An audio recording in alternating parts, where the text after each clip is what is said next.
పట్టుకున్నట్ట. హడిలిపోయి నందీశ్వరుడు వచ్చి నాగలి మెడ మీద పెట్టుకున్నట్ట.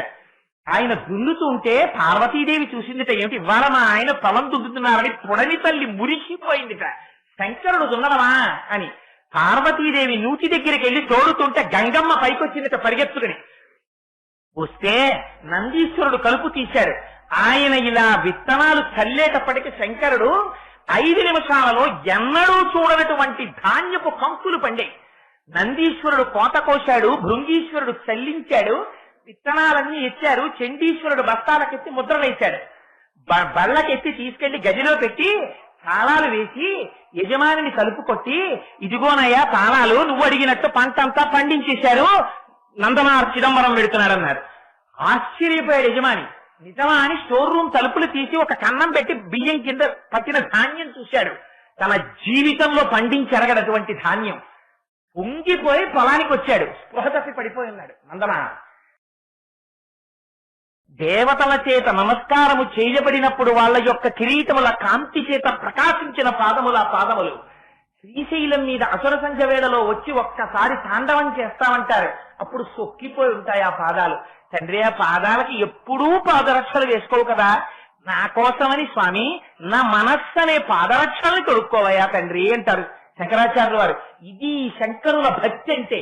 శంకరుల లాంటి భక్తుడు లేడు, శంకరుడి లాంటి జ్ఞాని లేడు ప్రపంచంలో. శంకర భగవత్పాదులు సౌందర్యలహరిలో అమ్మవారి గురించి చేసినటువంటి బహుభంగిమల వర్ణనల గురించి, అమ్మ యొక్క ఆ వర్ణనలో ఒక కన్నునో, ఒక ముక్కునో, ఒక పెదవినో, ఒక చేతినో, అమ్మవారి కాలి గోటికి ఉండేటటువంటి కాంతినో దర్శించి మన అజ్ఞానాన్ని ఎలా పోగొట్టుకోవాలో చూపించడానికి ఎన్ని శ్లోకాలు రచించి మహానుభావుడు మనని ఉద్ధరించడానికి ప్రయత్నం చేశారో ఆవిష్కరించడానికి ప్రయత్నం చేస్తూనే ఉన్నాను. ఇవాళ శంకర భగవత్పాదులు నిన్నటి రోజున నేను ప్రసంగాన్ని పూర్తి చేస్తూ ఒక మాట అన్నాను. అందులో అమ్మవారి యొక్క వైభవాన్ని వర్ణిస్తూ శివే శృంగారార్ధ్ర కదితరజనే కుత్సనపరా అన్న శ్లోకాన్ని వర్ణిస్తూ అమ్మవారి కళ్ళల్లో శంకరాచార్యుల వారు నవరసాల్ని దర్శించడాన్ని విజ్ఞాపన చేసి ఉన్నాను. శంకరులు అమ్మవారి కన్నుల గురించి చెప్తూ మనందరికీ బెంగ తీరిపోయేటటువంటి మాట ఒకటి చెప్పారు. అది శంకరులకి శంకరులే సాటి, వేరొకరు చెప్పలేనటువంటి మాట. అందులో పదప్రయోగం ఉంటుంది నిజంగా శ్లోకంలో. ఆశ్చర్యం వేస్తుందన్నమాట. చాలా బెంగ పెట్టేసుకుని ఒక్కడే ఉండిపోయి, ఏదో రైలు వెళ్ళిపోతూ ఉంటుంది, వెళ్ళిపోతున్న రైల్లోంచి పిల్లలు తెలియక రైల్లోంచి కిందకి దిగిపోయారు అనుకోండి. ఒకానొకప్పుడు ఈ సంఘటన నా జీవితంలోనే జరిగింది. గోదావరి ఎక్స్ప్రెస్ లో బయలుదేరి నేను, నా భార్య, నా కొడుకు, కూతురు వస్తున్నాం హైదరాబాద్ నుంచి కాకినాడ. అప్పట్లో పెద్దాపురంలో ఉండేవాడిని. సావర్లకోట దిగాలి. రాత్రి అందరం నిద్రపోతున్నాం. నిద్రపోతుంటే మా అమ్మాయి బెర్త్ నుంచి దిగిపోయి ఇంట్లో బాత్రూమ్కి వెళ్ళడం అలవాటు చిన్న పిల్ల. బాత్రూమ్కి వెళ్ళడం కోసం అని చెప్పి కాజీపేట రైల్వే స్టేషన్ లో గోదావరి ఎక్స్ప్రెస్ ఆగుండగా రైల్లోంచి కిందకి దిగిపోయింది. దిగిపోయి ఎక్కడో ప్లాట్ఫామ్ చివరికి వెళ్ళి అది ఏదో పాపం దానికి వచ్చినటువంటి అవసరాన్ని తీర్చుకునే పనిలో ఉంది. మంచి నిద్ర కళ్ళలో ఉంది. ఇంట్లోనే ఉన్నాను అనుకుంటోంది. ట్రైన్ కి నాకెందుకో నిద్రలో గాఢ నిద్రలో బెర్త్ మీద ఉన్నవాణ్ణి ఏదో ప్రమాదం వస్తోంది లే అని ఎవరో వీపు మీద చరిచి లేపినట్టు అనిపించింది. దబాలన లేచి వెంటనే దృష్టి నా కూతురు లోయర్ బెర్త్ మీద లేదు అని గుర్తించాను. నా భార్యని లేపి అడిగాను, ఏదే అమ్మాయి ఏదని అడిగాను. నాకు తెలియదండి అంది. గబగబా వెళ్ళి ఆ బాత్రూములు తలుపు తీసి చూశాను. నా అదృష్టం లోపల బోల్ట్ చేసి ఉంటే అది లోపల ఉండిపోయింది అనుకుని ఉండేవాడిని. తలుపులు రెండూ తీసే ఉన్నాయి. అరే ఇక్కడ లేదు అంటే బయటకు వచ్చి చూస్తున్నాను, గ్రీన్ దీపం చూపించేస్తున్నాడు గార్డు. బండి బయలుదేరిపోవడానికి సిద్ధంగా ఉంది. మా పాప మంచి నిద్ర కళ్ళతో లేచి అక్కడెక్కడో ప్లాట్ఫామ్ కి అక్కడ నిలబడి అలాగే నిలబడి ఇలా ఉంది కళ్ళు మూసుకుని. కంపార్ట్మెంట్ లోంచి దిగి పరిగెత్తుకుంటూ వెళ్లి పిల్లను అక్కున చేర్చుకుని పరిగెత్తుకుంటూ వచ్చి బోగీలోకి ఎక్కాను. ట్రైన్ కదిలిపోయింది. ఒక్క క్షణంలో నా కూతురు నాకు దక్కేటట్టు నిద్రపోతున్న వాణ్ణి లేపి, ఉరే నువ్వు భవిష్యత్తులో కన్యాదానం చెయ్యాలరా, ఆదమరిచి నిద్రపోతున్నావని నా ఇంట పుట్టిన అమ్మవారిని మళ్లీ నాకు తెచ్చిచ్చిన అమ్మ ఎవరు? ఆ అమ్మ పాదాలకి నేను ఎన్ని మాటలు శిరస్సు వంచి నమస్కరిస్తే నా జీవితంలో నేను రుణం తీర్చుకోగలను. అసలు రుణం అన్న మాట నేను వాడను. నా చర్మం ఒలిచి చెప్పులు కుట్టి మా అమ్మ పాదాలకు తొడిగినా అది తీరేది కాదు.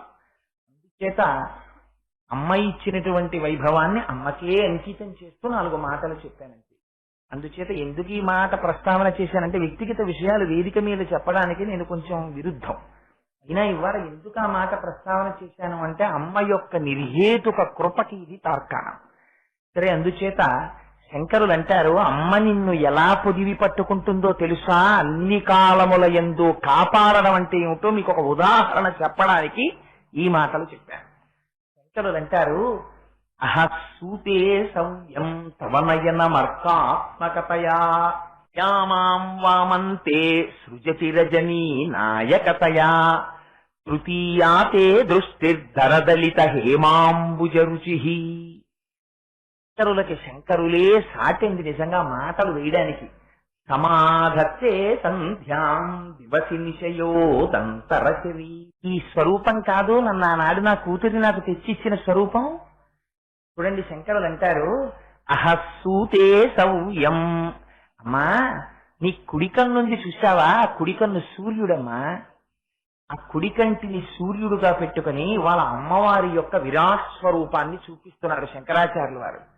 మనం పగలు పగలు పగలు అని అనుకుంటున్నామే, ఆ పగలంతా ఎవరి కృప వల్ల ప్రకాశిస్తోందో తెలుసా అండి? అమ్మవారు కుడికంటిని సూర్యుడిగా ధరించి ఆ తల్లి కుడికంటిలోంచి వచ్చేటటువంటి కాంతి పగలుగా భాషిస్తోంది.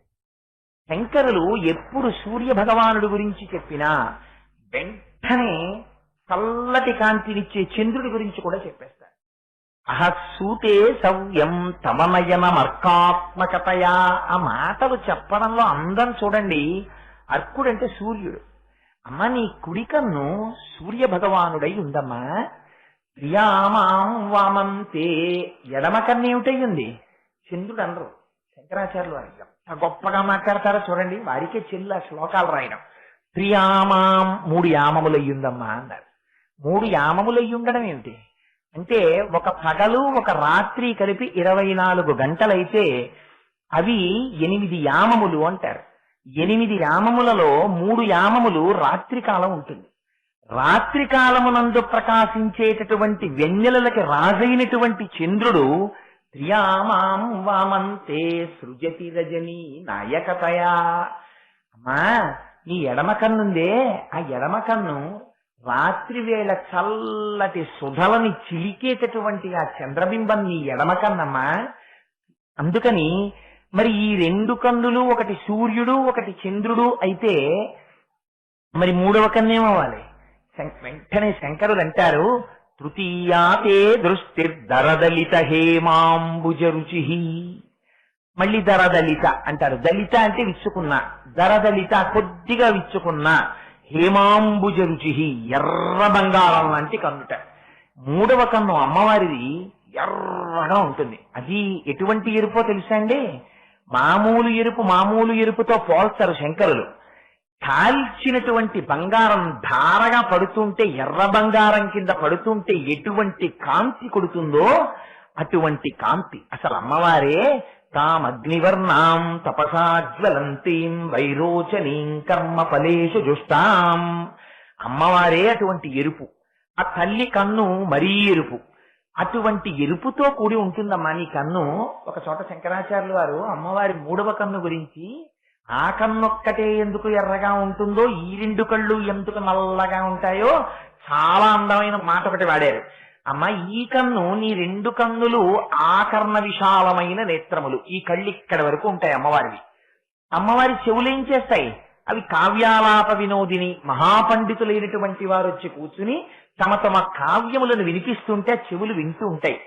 ఆ చెవులు వింటుంటే ఆ కావ్యములలోంచి ఏముంటుంది? అమృతం ఉంటుంది. అమృతంతో నిండిపోయి ఉంటుంది. ఈ 2 కన్నులు ఏం చేస్తాయిట?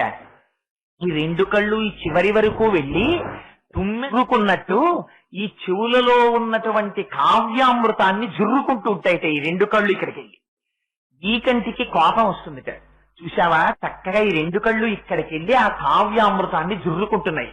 నేను కంటిని, కానీ ఎందుకు నేను ఇక్కడి నుంచి ఇక్కడికి సాగడానికి లేదు, ఇక్కడి నుంచి ఇక్కడికి సాగడానికి లేదు, నేను ఇక్కడే ఉండిపోవాలి అని కడుపులో మంటొచ్చి రోగం వచ్చి ఎర్రబడిందమ్మా కన్ను, అందుకమ్మా నీ మూడో కన్ను ఇరుపు అన్నారు శంకరాచార్యుల వారు. వారికి వారే సాటండి. శంకరాచార్యుల వారు ఊహ చేసినట్టు అసలు ఎవ్వరు ఊహ చెయ్యలేరు.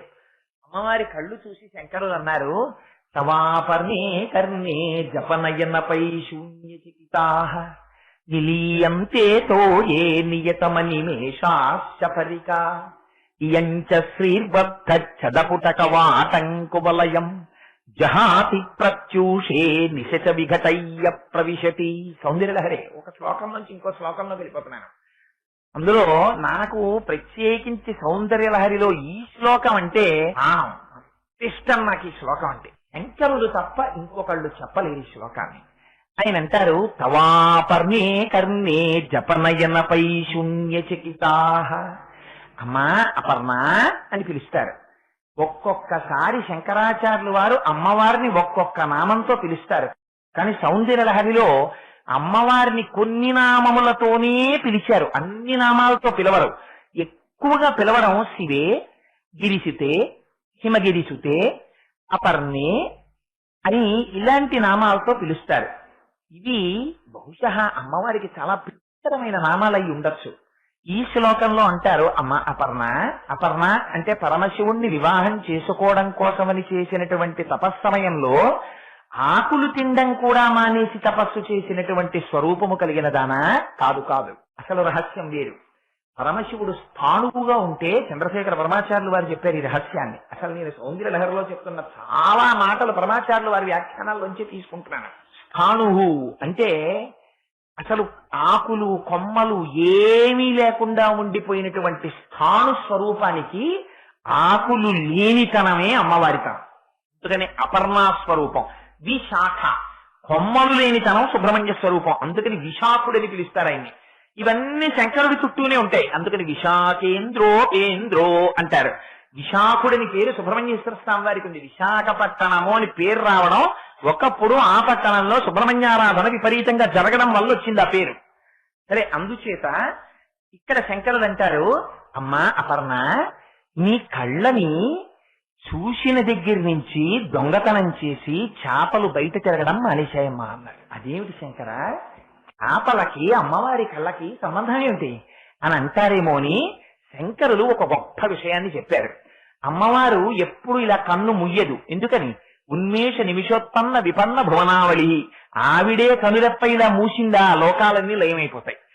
ఒకసారి చేపలన్నీ అనుకున్నాయిట, అమ్మవారిని మీనాక్షి మీనాక్షి అంటారు కదా, అమ్మవారి కళ్ళని మనతో పోలుస్తారు చేపలతోటి. అందుకని అసలు అమ్మవారి కళ్ళ యొక్క అందం ఏమిటో మనతో ఎందుకు పోలుస్తారో ఓసారి చూసుకొద్దాం అనుకున్నాయిట. చేపలన్నీ వచ్చాయిట. ఎప్పుడైతే అమ్మవారి కళ్ళతో పోలిక చేపలకుందో పుట్టింటి వైపు వాళ్ళు వస్తే చిన్నగా వంటింట్లోకి వెళ్ళిపోయినట్టు, అత్తవారి వైపు వాళ్ళు వస్తే ముందు కొంచెం పక్కనే నిలబడతారు. నిలబడి వదిన గారు అని గౌరవంగా మాట్లాడతారు తప్ప పుట్టింటి వారంత స్వతంత్రంగా లోపలికి వెళ్లరు. అదో గౌరవం. అందుచేత అలా ఉండడం నా దృష్టిలో అనిపిస్తుంది, ఒక చాలా అందం అనిపిస్తుంది నాకు. అందుచేత ఇక్కడ చేపలు అమ్మవారి కళ్ళతో పోలిక కనుక చేపలు కళ్ళ దగ్గరికి వెళ్ళి అమ్మవారి కళ్ళకి మనకి ఒకే తేడా ఉంది. అమ్మ అసలు కనురెప్ప వేయదు, మనము కనురెప్ప వేస్తుంటాం. కనురెప్ప వెయ్యకుండా ఉండగలిగినటువంటి శక్తి అమ్మవారి కళ్ళలోంచి దొంగతనం చేద్దామని దొంగతనం చేసేట. దొంగతనం చేస్తే ఏ ఇంట్లో దొంగతనం చేస్తే ఆ ఇంట్లో వాళ్ళకే కదా ముందు తెలిసేది. ఎవరికి చెప్తారు? ముందు పక్కింటి వాళ్ళకి చెప్తారు, ఏమన్నా దొంగలు పడ్డారు రాత్రి మా ఇంట్లోని.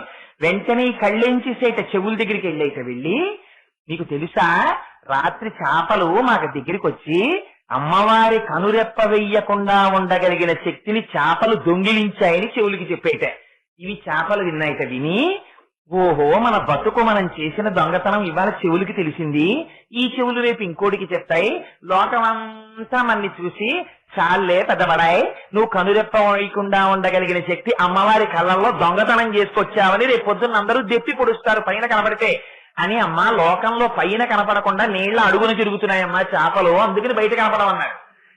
ఎంత ఊహ చేశారో చూడండి. అందుకని తవాపర్ణే కర్ణే జపనయనపై శూన్యచకితాః నిలీయంతే తోయే నియతమనివేషాశ్చపరికా ఇయంచ శ్రీర్బద్ధచ్చదపుటకవాటంకువలయం జహాతి ప్రత్యూషే విశచ విఘటయ్య ప్రవిశతి. నల్ల కలువలు అనుకున్నాయిట, మనకు కూడా గొప్ప పేరుంది కదా, అమ్మవారి కళ్ళు నల్ల కలువల్లో ఉంటాయంటారు కదా, మనం కూడా అమ్మవారి కళ్ళతో పోలుస్తారు కదా, వీళ్ళు అమ్మవారి కళ్ళ దగ్గర ఒకసారి చూసొద్దామని చెప్పి నల్ల కలువలన్నీ అమ్మవారి కళ్ళ దగ్గరికి వెళ్ళైతే, వెళ్ళి అమ్మవారి కళ్ళ వంక చూసేయట, సిగ్గు పడిపోయేట.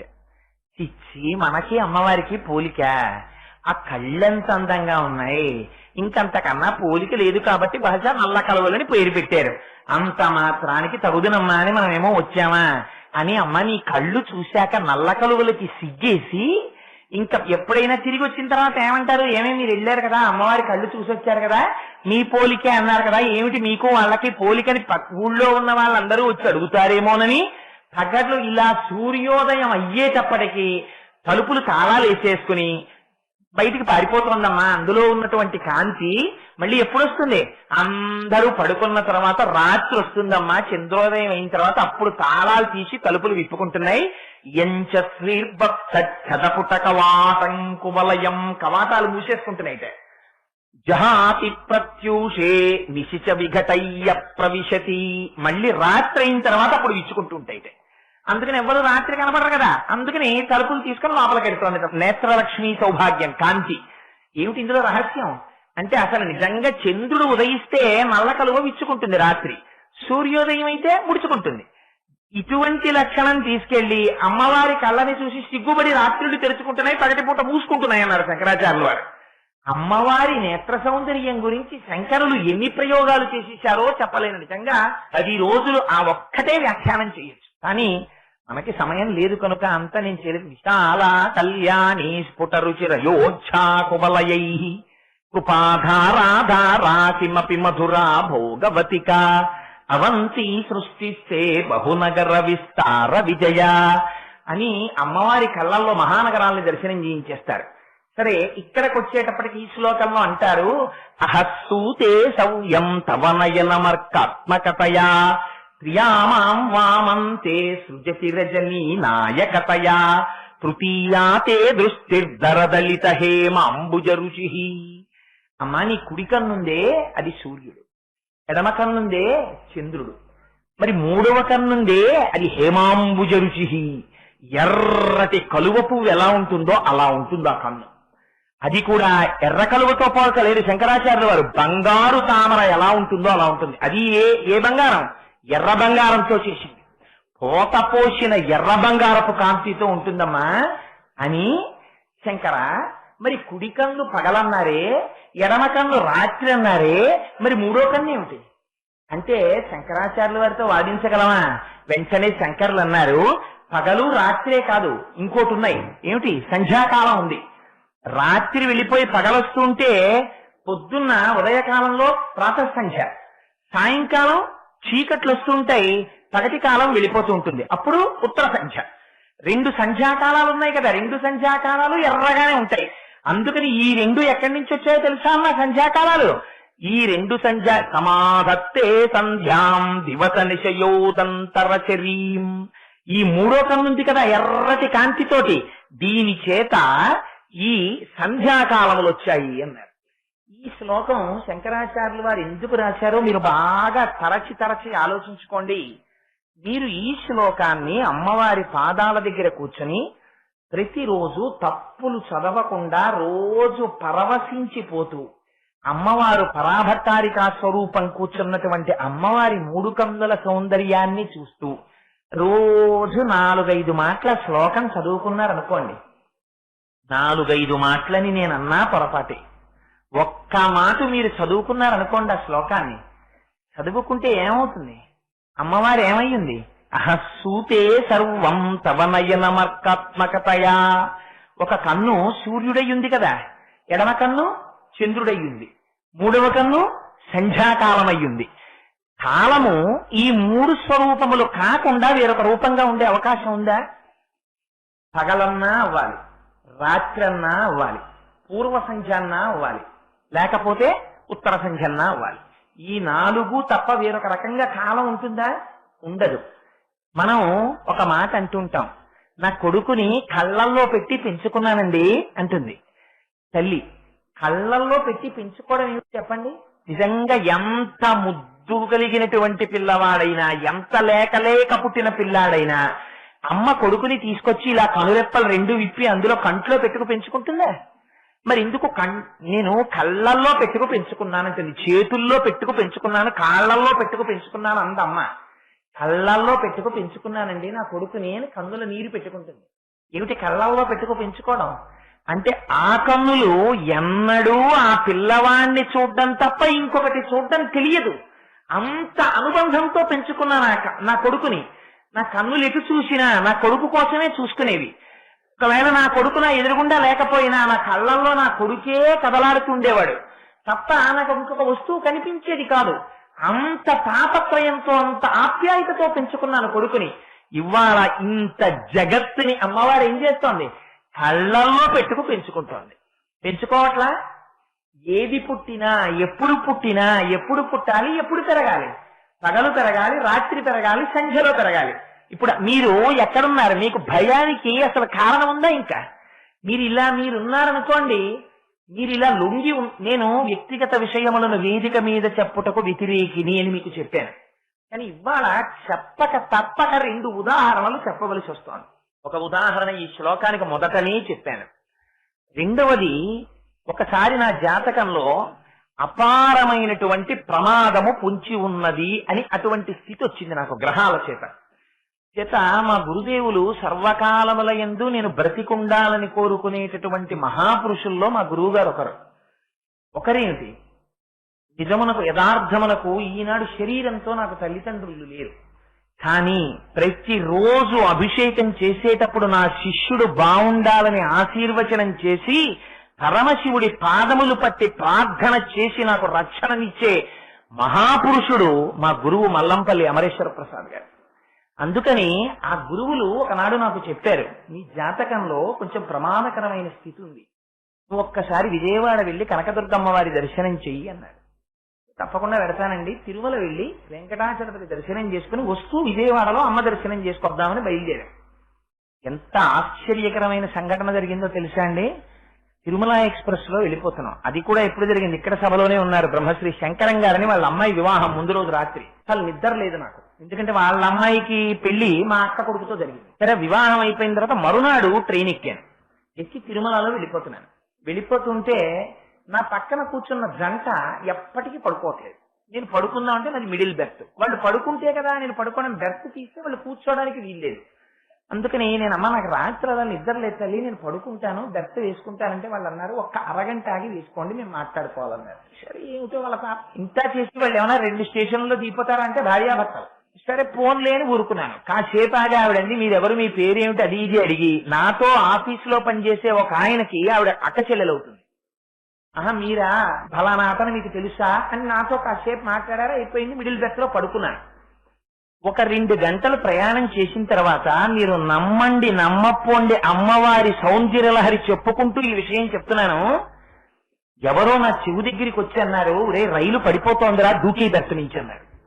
నేను గభాల మిడిల్ బెర్త్ నుంచి కింద దూకి. అసలు నేను దొల్లినా పడినా, ఎందుకంటే బెర్త్ కన్నా పొడుగు, నాకు రైల్లో ఎప్పుడు బెర్త్ సరిపోదు.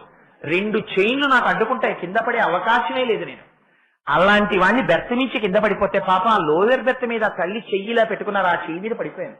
తక్కువ మనిషినా చిన్న మనిషినా గర్భంతవాడినా, ఆ తల్లి చెయ్యి అదిరిపోయింది. ఇంకొకళ్ళైతే చెప్పుచ్చు కొట్టేసిన, ఇంత రాత్రి ఎందుకురా పడ్డావు ఇక్కడ.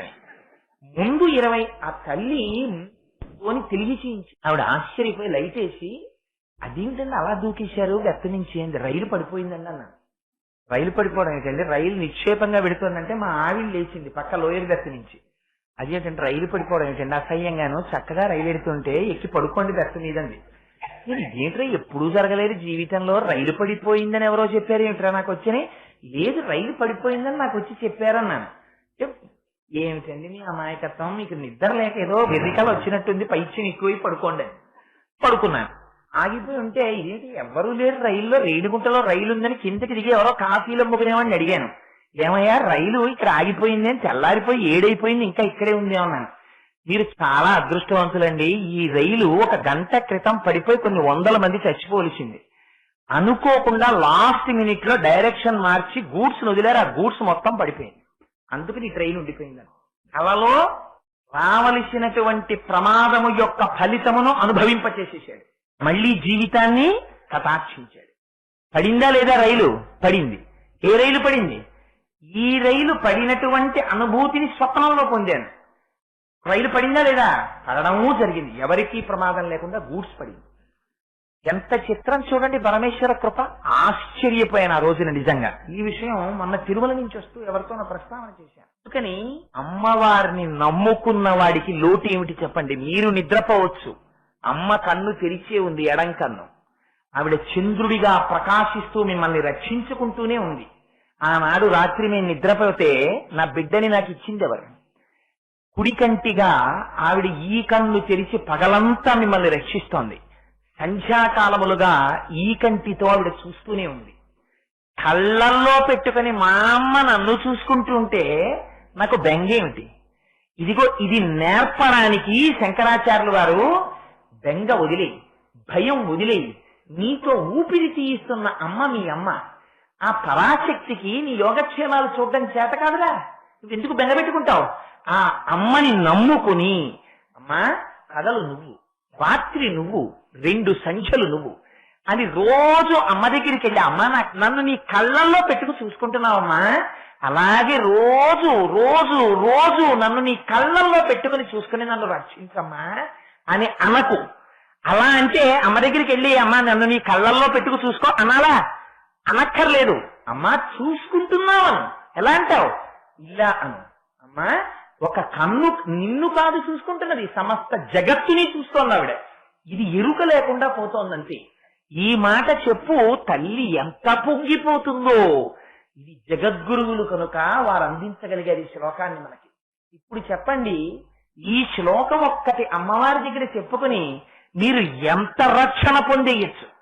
అంత రక్షణ కవచాలు మనకి తొడగడానికి శంకరాచార్యుల వారు సౌందర్య లహరిలో ఇలాంటి శ్లోకాలు భిక్ష పెట్టారు. ఏమండి రైటే, గృహస్థాశ్రమంలో ఉన్నటువంటి వాడికి దేహమునందు అనురక్తి ఉంటుంది కాబట్టి వాడు రక్షించాలని కోరుకుంటాడు. మరి కేవలము జ్ఞానమే కోరుకుంటూ శరీరమునందు తాదాత్మత లేని వాళ్ళకి, అటువంటి వాళ్ళకి శంకరాచార్యుల వారు ఆ శ్లోకంలోనే పెట్టినటువంటి రహస్యం ఏమిటో తెలుసా అండి? అహస్సూతే సవ్యం తవనయనమర్కాత్మకతయా. మనం 3 అవస్థల్లో ఉంటాం: జాగ్రత్త, స్వప్న, సుషుప్తి. స్వప్నము దేని చేత చెప్పబడుతుంది? సంధ్యాకాలం చేత చెప్పబడుతుంది. ఎందుకని? ఇటు లేచి ఉన్నవాడు కాదు, గాఢ నిద్ర పోయినవాడు కాదు, ఇంకా మనస్సు కొంచెం ఆలోచనలు చేస్తూ ఉంటుంది, సృష్టి చేస్తూ ఉంటుంది. అందుకని సంధ్యాకాలాన్ని స్వప్నంతో చెప్తారు, పగటి కాలాన్ని సూర్యుడితో చెప్తారు, సుషుప్తిని గాఢ నిద్రని చీకటితో చెప్తారు. ఈ మూడిటిలోనే, ఈ 3 అవస్థల్లోనే మనం తిరుగుతూ ఉంటాం. ఈ 3 అవస్థల్లోనూ అజ్ఞానంలో ఉంటాం. ఈ అజ్ఞానాన్ని పోగొట్టగలిగినటువంటి నేత్ర సంపద సూర్యుడంటే సాక్షాత్తు జ్ఞానం, చీకటిని పోగొట్టగలిగిన వాడు. అందుకని 3 అవస్థలను దాటించి జ్ఞానం ఇవ్వగలిగినటువంటి గురుస్వరూపంగా కూడా అమ్మవారే ఉంటుంది, భగవతి స్వరూపంగా అమ్మవారే ఉంటుంది, శివస్వరూపంగా అమ్మవారే ఉంటుంది. అందుకని ఈ ఒక్క శ్లోకం మీరు విజ్ఞాపన చెయ్యండి, మీకు అన్ని రకాలుగాను రక్షణ అమ్మవారు ఇచ్చేస్తుంది. ఎవరు దీన్ని దర్శనం చేసి మనకి ఇవ్వగలరు ఇటువంటి శ్లోకాన్ని? అందుకని ఇది ఒక అమృత గుళిక, మీరు కట్టుకోవలసినటువంటి కవచం, మీకు రక్షణ. 17 అక్షరాలైతే శిఖరిణీ వృత్తం వస్తుంది. అసలు వృత్తాల్లోనే దానికి శిఖరిణీ వృత్తం అని పేరు. అటువంటి శిఖరిణీ వృత్తంలో ఇచ్చారు శంకరాచార్యుల వారు సౌందర్యలహరి. ఎంతటి అమృత గుళికో చూడండి ఆ శ్లోకం. అందులోనే యోగ విద్య పెట్టేశారు. ఇన్నింటిని పెట్టి ఒక్క శ్లోకంలో ఎంత రక్షణ మనకి ఏర్పాటు చేశారో చూడండి. ఇంత రక్షణ జగద్గురువులు మనకిస్తే మాకు అక్కర్లేదన్న శ్లోకాన్ని వదిలేసుకుంటే మనమా పోగొట్టుకున్న వాళ్ళం? శంకరాచార్యులు వారా? శంకరులకేం లోటు ఉండదు. సూర్యుడి వంక తిరిగి ఉమ్మి వేస్తే మన మొహం మీద పడుతుంది, కానీ సూర్యుడికి వచ్చినటువంటి నష్టం ఏమి ఉండదు. జగద్గురువులు మన కోసం ఇచ్చారు వారు. అందుకని శంకరులకి నమస్కరించాలి, శంకరులు ఇచ్చిన శ్లోకాలని అనుసంధానం చేసుకోవాలి జీవితంలో రక్షణ పొందడానికి. అందుకని ప్రతి వారు ప్రతిరోజు ఈ శ్లోకాన్ని చదువుకునేటటువంటి ప్రయత్నం చెయ్యండి. అహస్సూతే సర్వం అని ఎంత అద్భుతమైన శ్లోకమో ఆ శ్లోకాన్ని జ్ఞాపకం పెట్టుకుని, ఎందుకు మొదలు చెప్పానంటే ఈ శ్లోకానికి మొదలు ఎక్కడండి అని పాపం ప్రసంగం అయిపోయిన తర్వాత మళ్ళీ అడుగుతున్నారు కొంతమంది. అందుకని ఆ మొదలు ఒకవేళ మీకు అక్షరానుక్రమణిక ఉంటే ఆ మీద ఉంటుంది. అందుకని అహస్సూతే సవ్యం తవనయనమర్కాత్మకతయా అని ఉంటుంది. సరే, ఆ శ్లోకం తర్వాత శంకరులు అంటారు, శంకరులు ఏది చెప్పినా పరమ ప్రామాణికంగా అద్భుతంగా ఉంటుందండి. శృతీనాం మూర్ధానో దదతి తవయౌ శేఖరతయా మమాప్యేతో మాతః శిరసి దయయా దేహి చరణౌ యయౌ పాద్యం పాదః పశుపతి జటాజూటతటినీం యయౌర్లాక్షా లక్ష్మీ అరుణహరి చూడామణి రుచిం. ఒక పరమోత్కృష్టమైన శ్లోకం. మనం సాధారణంగా ఒక మాట అంటూ ఉంటాం, ఏమిటి? అమ్మా నీ పాదాలకి నమస్కారం, అమ్మా అమ్మవారి పాదాలకి నమస్కారం చేశానండి అంటూ ఉంటాం. శంకరులు అన్నారు, ఈ మాట తప్పు నాన్న, నీకు తెలియక ఈ మాట అంటున్నావు. అమ్మవారి పాదాలకి నా నమస్కారం, అమ్మవారి పాదాలు పట్టుకున్నానండి నేను అంటాం కదా. మనం ఏమంటాం? అమ్మవారి పాదాలు పట్టుకున్నానండి, రోజు అమ్మవారి పాదాలు పట్టుకుని నమస్కారం చేసుకుని వస్తుంటానండి అంటాం మనం నోటి మాటగా. దీన్ని శంకరాచార్యుల వారు ఎంత గొప్పగా మాట్లాడారో చూడండి. కఠినంగా మాట్లాడారు శంకరులు, ఎంత అందమైన ఆవిష్కరణ చేశారో చూడండి. అందులో అంటారు, శృతీనాం మూర్ధానో దదతి తవయౌ శేఖరతయా. అమ్మా నీ పాదాలని ఎవరు ధరించారో తెలుసా అమ్మా?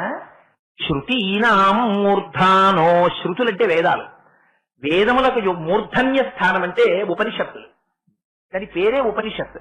షద్ అంటే జీర్ణమయ్యేది, నా కానిది, ఉప సమీపములకు తీసుకెళ్లగలిగినది, అంటే కేవలము జ్ఞానభూమికలు. అటువంటి జ్ఞానభూమికలైనటువంటి ఉపనిషత్తులు, ఆ ఉపనిషత్తులలో నీ పాదములుంటాయి. ఆ పాదములు ఉపనిషత్తుల యొక్క వ్యాఖ్యానములు సప్రమాణికముగా తెలిస్తే మాకు అమ్మవారి పాదాలు దర్శనమయ్యాయనడం అబద్ధం. ఎందుకని? ఉపనిషత్తులు తెలిస్తే అమ్మవారు తెలిసిపోయినట్టు కాదు. అమ్మవారి అనుగ్రహం ఉంటే ఆనాడు నీకు అమ్మవారి యొక్క పాదాల దర్శనం. అందుకని శంకరులు అంటారు, శృతీనాం మూర్ధానో దదతి తవయౌ శేఖరతయా. అమ్మా ఉపనిషత్తులు శృతుల యొక్క మూర్ధన్య స్థానములు, అవి నిన్ను పూలగుత్తిగా నీ పాదాలని ధరించాయి. అందుకు ఆవిడికి ఉపనిషద్ వన సంచార కుశల అని పేరు అమ్మవారికి. ఆవిడ ఉపనిషత్తులనేటటువంటి వనములలో విహరిస్తుంటుంది ఆ తల్లి. అటువంటి పాదములున్నటువంటి తల్లి. నేను ఏం తెలుసమ్మా నాకు? నేను వేదం చదువుకున్నానా? నేను ఉపనిషత్తులు తెలుసుకున్నానా? ఉపనిషత్తులకి ఎన్ని రకాల భాష్యాలున్నాయో నేను చదువుకున్నానా? ఒకవేళ చదువుకున్నాను, నేను చదువుకున్నాను, నాకొచ్చు అంటున్నాను, కానీ ఇవి అమ్మవారి అనుగ్రహంతో భాషించే అనలేకపోతున్నాను కదమ్మా. ఆ భక్తి కొరవడింది కదా. కొరవడినప్పుడు ఎక్కడో వేదములు ధరించినటువంటి పుష్పగుచ్చముల వంటి నీ పాదములు నాకు ఎందుకు దర్శనం అవుతాయి? నాకు దర్శనం అవ్వవు. అంత నాకేం తెలుసని నేను నీ పాదములు పట్టుకుని నమస్కారం చేస్తానమ్మా. నీ పాదాలు పట్టుకోవడానికి కనపడతాయా? కనపడవమ్మా నీ పాదాలు. కానీ నీ పాదములు నాకు కనపడతాయి. ఎక్కడ కనపడతాయో తెలుసా అమ్మా? ఎందుకు కనపడతాయో తెలుసా? నీ వల్ల కనపడతాయి. ఇది శంకరుల ప్రజ్ఞ అంటే. ఏమంటున్నారు? శృతీనాం మూర్ధానో దదతి తవయౌ శేఖరతః మమాప్యేతో మాతః శిరసి దయయౌ శేఖరతయా. అమ్మా మమ అపి, మళ్ళీ అంటారు నాకు కూడా. శంకరులు దర్శించలేదండి, అమ్మవారి స్వరూపమే శంకరాచార్యులు. మరి అట్లాంటి శంకరులు అమ్మా నాకు కూడా అనడం ఎందుకు? అమ్మా ఇప్పటికి ఎన్ని కోట్ల జన్మలెచ్చానోనమ్మా, మనందరినీ దృష్టిలో పెట్టుకుని వ్రాస్తున్నారు ఆయన శ్లోకాన్ని. వీడు రేపొద్దున్న అమ్మవారి దగ్గర ఈ మాట చెప్పుకుంటే అమ్మవారి అనుగ్రహం కలిగి ఒకనాడు అమ్మ పాదములు వీడి శిరస్సు మీద పెడుతుంది. పాదములు తల మీద ఎందుకు పెడతారో తెలుసా అండి? అదొక గొప్ప రహస్యం. గురువు దీక్ష ఇచ్చేటప్పుడు తన పాదములను శిష్యుడి యొక్క శిరస్సు మీద ఉంచుతాడు. అలా ఉంచితే ఆనాడు శిష్యుడి యొక్క సహస్రార కమలములో అపారమైనటువంటి తేజస్సు కలుగుతుంది. గురువు తనంత తాను మాత్రమే ఉంచాలి. ఆయన ఏ పడుకున్నప్పుడో పట్టుకొచ్చేసి ఆయన కాళ్ళు గమాలు ఇలా పెట్టేసుకుంటే ఆయన గురువు అయిపోడు, మీరే శిష్యుడు అయిపోరు. తనంత తాను ఆయన కటాక్షించి సంకల్పం చేసి శిష్యుడి యొక్క శిరస్సు ఉంచి ఆ శిష్యుడి శిరస్సు మీద తన పాదములను ఉంచుతాడు. శంకరులు అంటున్నారు, అమ్మ నువ్వు నీ పాదములు ఆ శృతుల యొక్క మూర్ధన్య స్థానములలో ఉంటాయి. అవి నాకు దర్శనం అవుతాయమ్మా? అవుతాయి. ఎందుకు అవుతాయో తెలుసా? మామపి నాకు కూడా అవుతాయి. ఇంత పాపాలు చేసిన వాడినైనా, ఇంత సంసార మగ్నున్నైనా ఎందుకు అవుతాయో తెలుసా అమ్మా? నువ్వు అమ్మవి, నేను కొడుకుని. ఎన్ని తప్పులు చేయని అమ్మా అని ఇవాళ పిలిచానా, అయ్యో పిల్లాడు ఏడుస్తున్నాడని నువ్వు పరిగెత్తుకొస్తావు. నీకేం తెలుసు? నీకు ఆప్యాయత ఒక్కటే తెలుసు. మమాప్యేతో మాతః శిరసి దయయా దేహి చరణవు. అమ్మా అందుకని ఏం చేస్తావు? నాకేమి కోరిక లేదమ్మా, నీ పాదములను తెచ్చి నా శిరస్సు మీద పెట్టు. ఇలా నీ దగ్గర కూర్చుంటాను, ఆ 2 పాదాలు నా తల మీద పెట్టు. ఆ పాదాలు పెట్టమని ఎందుకు అడుగుతున్నానో తెలుసా అమ్మా? యయౌపాద్యం పాదః పశుపతి జటాజూట తటిని. అమ్మా శంకరుడున్నాడే, ఆ శంకరుడు ఒకనాడు ప్రణయంలో చిన్న రోషం వస్తుంది. ఆ రోషం ఎందుకు వస్తుందో కూడా యోగ విద్యతో అనుసంధానం చేస్తూ శంకరాచార్యులు వారు పరమోత్కృష్టమైన శ్లోకం ఒకటి చెప్పారు. వృషాకృత్వా గోత్ర స్ఖలనమధవై లక్ష్య సమితం లలాటే భక్తారం చరణ కమలే తాడయతితే చిరాదంతశల్యద్దహన కృతమున్మూలితమత అని తులాకోటిక్వాణై కిలికిలితమీశానరిపుణ. అదొక గొప్ప యోగ విద్యకి సంబంధించిన శ్లోకం. చాలా జాగ్రత్తగా జ్ఞాపకం పెట్టుకోండి. శ్లోకం వినే ముందు ఇది కేవలం ప్రణయ కథ కాదు, రోషాన్ని చూపించడానికే శంకరుడు అలా మాట్లాడతారు. కానీ అందులో ఉన్న రహస్యం వేరు. అదే నిజంగా శ్లోకానికి అర్థమని మాత్రం మీరు అనుకోకండి. ఒకనాడు పరమశివుడు అమ్మవారు పడుకునేటటువంటి, అయ్యవారు అమ్మవారు కలిసి పడుకునేటటువంటి శయనాగారానికి వచ్చారు. హంసతూలికా తల్పం మీద అమ్మవారు కూర్చునుంది. సంతోషంగా దగ్గరికి వచ్చి పార్వతి అనబోయి గోత్రస్ఖలనం చేశారు. గోత్రస్ఖలనము అంటే భార్య పక్కన ఉండగా పొరపాటున ప్రియురాలి పేరు పలకడం. గంగా అన్నారు. అనేసరికి అమ్మవారికి ఎక్కడ లేని కోపం వచ్చింది. ఇలా చూసింది, ఓహో మనసులో ఆవిడ్ని పెట్టుకుని నా దగ్గరికి వచ్చావన్నమాట అని. ఇలా చూసేసరికిట అలాంటి సమయంలో భర్తకి ఏం చెయ్యాలో తెలియక చెయ్యకూడని పని చేసేస్తాడు. ఏం చేసేస్తాడు? గభాల ఏమనుకోకేం పొరపాటు అయిపోయిందని గబుక్కుని కాళ్ళు పట్టుకున్నట్ట. అందుకని ఆ కాళ్ళు 2 ఇలా పట్టుకుందామని తల ఉంచేట. ఉంచేటప్పటికీ అమ్మవారికి ఎక్కడ లేని బాధ వచ్చేసిందట. నా దగ్గరికి వచ్చి గోత్రస్ఖలనం చేస్తావా అని చరణ కమలే తాడయతితే ఆ పాదం పెట్టి ఒక్క తన్ను తన్నింది లలాటం మీద. అది శంకరాచార్యుల వారు తన్ను తన్నింది అనరు.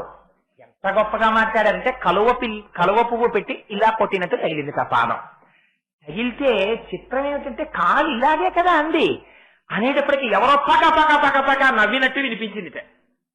రా ఇది నా ప్రణయం జరిగేటటువంటి గది కదా, ఇది ఏకాంత మందిరం కదా, ఇందులో ఎవరు ఉండరు కదా, మావిడ దగ్గర నేను గోత్రస్ఖలనం చేస్తే మావిడ నాలలాటం మీద పాదం పెట్టి తన్నడం కొంప తీసి ఎవడైనా చూశాడా అనుకున్నారట. అని చుట్టూ చూశారట, ఎవ్వరూ కనపట్లేట. చూడవలసిన వాడు చూసేశాడు. ఎవరు చూశాడు? అనంగుడు మన్మధుడు చూశాడు ఈ విషయాన్ని. ఆయన ఎప్పుడు అమ్మవారి దగ్గరే కదా ఉంటాడు, మహాభక్తుడు. చూసి ఆయనకి అయ్యవారి 3వ కన్ను అంటే మహాకోపం కాయిచ్చేశాడని. దాన్ని తన్నేవారు ఎవడైనా ఉంటారా అని చూస్తున్నట్ట. చూశాడు సందర్భాన్ని. ఆహా అమ్మవారి కాలెత్తుతోందని వెళ్లి గబగబా అమ్మవారి పాద మంజీరవల్లో పట్టుకున్నట్ట. ఆవిడ ఇలా అందంతే, కానీ గజ్జలు మాత్రం గల్లు గల్లు గల్లు గల్లు అన్నాయి. ఎందుకని? మన్మధుడు ఉన్నాడు, వాటిని మోగించాడు. అందుకని చిరాదంతశల్యద్దహన కృతమున్మూదితమత అని తులాకోటిక్వాణై కిలికిలితమీశానరిపుణ. ఎవరో నవ్వినట్టు అయిందిట. ఎవరు నవ్వారు? మన్మధుడు నవ్వాడు. ఇది నిజమని మీరు అనుకుంటున్నారేమో. అలా చెప్పి ఇందులో ఎంత గొప్ప యోగ రహస్యాన్నో పెట్టేశారు శంకరాచార్యుల వారు. అందులో షట్చక్ర భేదనం, కుండలిని విద్య, కుండలిని కదపడం అన్నీ ఉన్నాయి. సభాముఖంగా అసలు దాన్ని వ్యాఖ్యానం చేయకూడదు. కానీ ప్రణయ రోషంతో పరమశివుడు ఒకనాడు అమ్మవారి పాదముల దగ్గర వంగినటువంటి సన్నివేశాన్ని మనకి జ్ఞాపకం చేయడం కోసమని అలా ఆయన వంగితే ఏమవుతుందిట? అమ్మవారు బాగా తృప్తి చెందాలంటే ఏమవ్వాలి? అమ్మవారికి సరోష గంగాయాం, ఆవిడికి ఎప్పుడు ఈ గంగ ఒకటి ఉంది కదా మనస్సులో. అందుకని శంకరుడు ఏం చేశాట? ఇలా తల వంచేట. వంచితే యయౌపాద్యం పాదః పశుపతి జటాజూటతటిని, శంకరుడి తలలో ఉన్నటువంటి గంగ చేత కడగబడ్డాయిట పాదాలు. ఇది బాహ్యమైనటువంటి కథ. శంకరుడు తలెందుకు ఉంచుతాడు అమ్మవారి పాదాల దగ్గర అని మనకు అనుమానం వస్తుందేమో అని. అసలు రహస్యం వేరు అందులో. అసలు వేరొక రకమైన వ్యాఖ్యానం అయితే అసలు రహస్యం ఏమిటో తెలుసా అండి? పరమశివుడి యొక్క పాదములను, పరమశివుడి యొక్క శిరస్సుని దర్శనం చేయడానికి బ్రహ్మగారు విష్ణువు 2 వైపులకి వెళ్ళారు, కనిపెట్టలేకపోయారు. అమ్మవారి దగ్గర మీకు మొట్టమొదటి రోజు నుంచి చెప్తున్నాను, మహాకామేశ్వరుడిగా ఉన్నటువంటి వాడు అమ్మవారి యొక్క భర్తాస్వరూపం. కానీ హరుడని పేరు పొందినవాడు, శివుడిని పేరు పొందినవాడు, రుద్రుడిని పేరు పొందినవారు అమ్మవారి పాదముల దగ్గరికి వచ్చి నమస్కారం చేస్తారు. అందుకని ఆత్మరూపంతో నమస్కారం చేసినప్పుడు ఆయన కూడా త్రిమూర్తులలో ఒకడై ఉంటాడు. అందుకని ఆయన యొక్క శిరస్సులో ఉన్న గంగ చేత కడగబడేటటువంటి పాదములు ఆ పాదములు. ఇప్పుడు మీరొక్క విషయాన్ని జాగ్రత్తగా గుర్తుపెట్టుకోండి. శంకరాచార్యులు వారు ఈ మాట చెప్పడంలో ఉన్న గొప్ప రహస్యం ఏమిటో తెలుసా అండి? ఇది మీరు ధ్యానంలో అనుభవించవలసిన శ్లోకాలు. ఎప్పుడైనా మీ మనస్సు లయమై ధ్యానం చేశారనుకోండి, శృతీనాం మూర్ధానో దధతి తవయో శేఖరతయా, అమ్మవారి పాదాలు 2 తెచ్చి మీ తల మీద పెట్టిందనుకోండి. నిజంగా అమ్మ పాదాలు 2 మీ తల మీద పెట్టేటప్పటికి మీరు ఎంత పొంగిపోతారు. చల్లటి ఆ పాదాలు 2 తల మీద తగులుతుంటే, అమ్మవారు కట్టుకున్న ఎర్రటి పట్టుబట్ట మీ నుదుటి మీద జీరాడుతుంటే, ఆ అమ్మవారి పాదాల మీద పూజ చేసినటువంటి పువ్వులు ఇలా పడి మీ ముఖం నుంచి కింద పడుతుంటే, ఇంతలో శివుడొచ్చి ఇలా అమ్మవారి పాదాల మీద శిరస్సు ఉంచితే పడినటువంటి గంగాజలం అమ్మవారి పాదాల మించి మీ శిరస్సు మించి ఇలా కింద కారుతున్నప్పుడు. అందుకని పశుపతి జటాజూటతటిని అక్కడతో సరిపోయిందా? అప్పుడు శివుడు ఏం చేసినట్టు? గంగతో కలిసి వచ్చి అమ్మవారికి నమస్కారం చేసినట్టు. మీకేమైంది? ఒక పక్క అమ్మవారి పాదాలు, ఒక పక్క సాక్షాత్తు శివుడు, శివుడి తల మీద గంగ. ఇవన్నీ ఎక్కడికి వస్తున్నాయి? ఇప్పుడు అమ్మవారి పాదములతో పాటు మీ పక్కకే వచ్చి నిలబడుతున్నాయి. ఇవన్నీ మీరు దర్శనం చెయ్యగలిగితే. ఇంకొక పక్కకి ఎవరు వచ్చారు? జయౌర్లాక్షాలక్ష్మి అరుణహరి చూడామణి రుచిం. శ్రీ మహావిష్ణువు కూడా అమ్మవారి కొడుకే కదా. అందుకని విష్ణుమూర్తి వచ్చారట. వచ్చి ఆయన ఏం చేశారు? యయౌర్లాక్షాలక్ష్మి. ఇది ఒక విచిత్రమైన మాట. గంగ పెట్టి శివుడు కడిగాడు పాదాలని. అప్పుడు ఆయన ఏం చెయ్యాలి? పాదాలు అమ్మవారికి కడకగానే మనం ఏం చేస్తాం? అమ్మవారి పాదాలకి లత్తుక రాస్తాం. ఆ గంధం కాని ఆ లత్తుక కానీ అమ్మవారి పాదాలకి రాసి అలా ఎర్రటి కుంకుమ రేఖలు తీసి అటు ఇటు బొట్లు పెడితే మెరిసిపోతున్న పాదాల జంటని చూసుకుని మురిసిపోతాం. శ్రీ మహావిష్ణువు వచ్చి ఇలా నమస్కారం చేశారు అమ్మవారికి. ఆ నమస్కారం చేస్తున్నప్పుడు ఆయన మెడలో ఉన్నటువంటి కౌస్తుభ రత్నం అమ్మవారి పాదాల మీద పడి ఆ కాంచి పడి లత్తుకలా నిలిసిపోతోంది. ఇప్పుడు ఏమైంది? మీరు ఇక్కడ కూర్చుని అమ్మవారి పాదాలను ఇలా తల మీద దర్శనం చేస్తున్నారు అనుకోండి, మీకు ఇటు ఎవరు వచ్చారు? శివుడు వచ్చాడు. ఆయన తలలో గంగ ఎక్కడ పడింది? అమ్మవారి పాదాల మీద పడింది. ఆ పాదాల నుంచి ఎక్కడ పడింది? మీ శిరస్సు మీద పడింది. ఆ శిరస్సు నుంచి ఆ గంగ ఏమవుతోంది? చల్లగా తడుస్తూ ఇలా కిందకి దిగిపోతోంది. మీ బట్టలన్నీ ఆ గంగతో తడిసిపోతున్నాయి. ఇంతలో ఇటువైపు శ్రీ మహావిష్ణువు వచ్చారు. ఆయన వంగి అమ్మకి నమస్కరించారు. అమ్మ పాదాలు మెరిసిపోతున్న ఎర్రటి లొత్తుకతోటి. ఆ మెరిసిపోతున్న కంచికి ఒక గుణం ఉంది. ఇలా మీరు మూసిన బయట లైట్ వేశారనుకోండి, ఇక్కడ వెలుతురు కనబడుతుంది. ఆ కౌస్తుభమణి కాంతి మీ కన్నులలోకి ప్రసరిస్తుంది. ఆ దర్శనంతో మీరు ఒక్క 5 నిమిషాలు ధ్యానంలో కూర్చోండి. మనసు ఎంత లయమైపోయి ఎంత పాపరాశి ధ్వంసమైపోతుంది. మీరు గంగలో స్నానం చేసేసిన ఫలితం వచ్చేట్లా. యయౌర్లాక్షాలక్ష్మి, రహస్యంగా లక్ష్మీనామాన్ని వాడేశారు. లక్ష్మీ సహితుడై శ్రీ మహావిష్ణువు నమస్కరిస్తున్నారు. గంగతో పరమశివుడు నమస్కరిస్తున్నారు. శ్రీ మహావిష్ణువే వచ్చి నమస్కరిస్తుంటాయన నాభికమలంలో పుట్టిన బ్రహ్మగారు ఊరుకుంటారా? బ్రహ్మగారు వచ్చినట్టే. కోటేశ్వరరావు గారు కుటుంబం అంతటితో వచ్చారండి. వారు వారి భార్య ఇవాళ అక్కడ ఎదురుగుండా కుర్చీలు వేశారు, కూర్చున్నారు. అంటే ఇంకా నా కొడుకు గురించి చెప్పక్కర్లేదు, వాడు వచ్చినట్టే. పూజలో నా కొడుక్కి వివాహం అయ్యే వరకు ఏంటి ఆశ్రేష గోత్రోద్భవస్య కోటేశ్వరరావు నామ ధేయస్య సకుటుంబస్య సమాంధకస్య అంటే నా కొడుకు నా కూతురు అందరూ వచ్చేస్తారు అందులోకి. అలాగే లక్ష్మీదేవితో కలిసి శ్రీ మహావిష్ణువు వచ్చారంటే ఆయన నాభికమలంలోంచి పుట్టినటువంటి బ్రహ్మగారు వచ్చేసినట్టే, సరస్వతీదేవి వచ్చేసినట్టే, చతుర్ముఖాలతోటి 4 తలలు తగిలేటట్టుగా ఆయన ఇలా తిప్పి నమస్కరిస్తుంటారు. చల్లటి సరస్వతీదేవి వచ్చి అక్కడ నిలబడి నమస్కారం చేస్తూ ఉంటుంది. ఇప్పుడు వీళ్ళందరూ మీ చుట్టూ ఉంటారు, మీరు మధ్యలో కూర్చుని నమస్కరిస్తుంటారు. ఇన్ని శ్వాసలు ముక్కుకి గుబాళించేస్తుంటాయి. మనస్సు ఎంత ఆనందాన్ని పొందేస్తుంది చూడండి. ఈ పాదములను నేనా అమ్మ వెతుక్కో, నా పాదముల యొక్క వైభవం అటువంటిది. అటువంటి పాదాన్ని నేను పట్టుకున్నానని చెప్పనా? ఎంత అబద్ధమమ్మా. అందుకని నేను అన్నమ్మా ఆ మాట. ఆ పాదాలు నాకు ఎవరివ్వాలి? నేను పట్టుకోలేదమ్మా, నువ్వు తెచ్చి పెట్టాలి నా తల మీద. ఎందుకు పెట్టాలి? అటువంటి పాదాలు అవి శివుడి చేత నమస్కరింపబడే పాదాలు, గంగ చేత కలుగబడే పాదాలు, శ్రీ మహావిష్ణువు చేత నమస్కరింపబడే పాదాలు, కౌస్తుభ మణి చేత ప్రకాశించే పాదాలు. ఆ పాదాలు నా తల మీదకి ఎందుకు వస్తాయి? నేను మహాపాపిష్టివాణ్ణి. ఎందుకు పెడతావు అమ్మా నా తల మీద పాదాలు? నువ్వు పెట్టి తీరుతావు. ఎందుకు పెడతావో తెలుసా అమ్మా?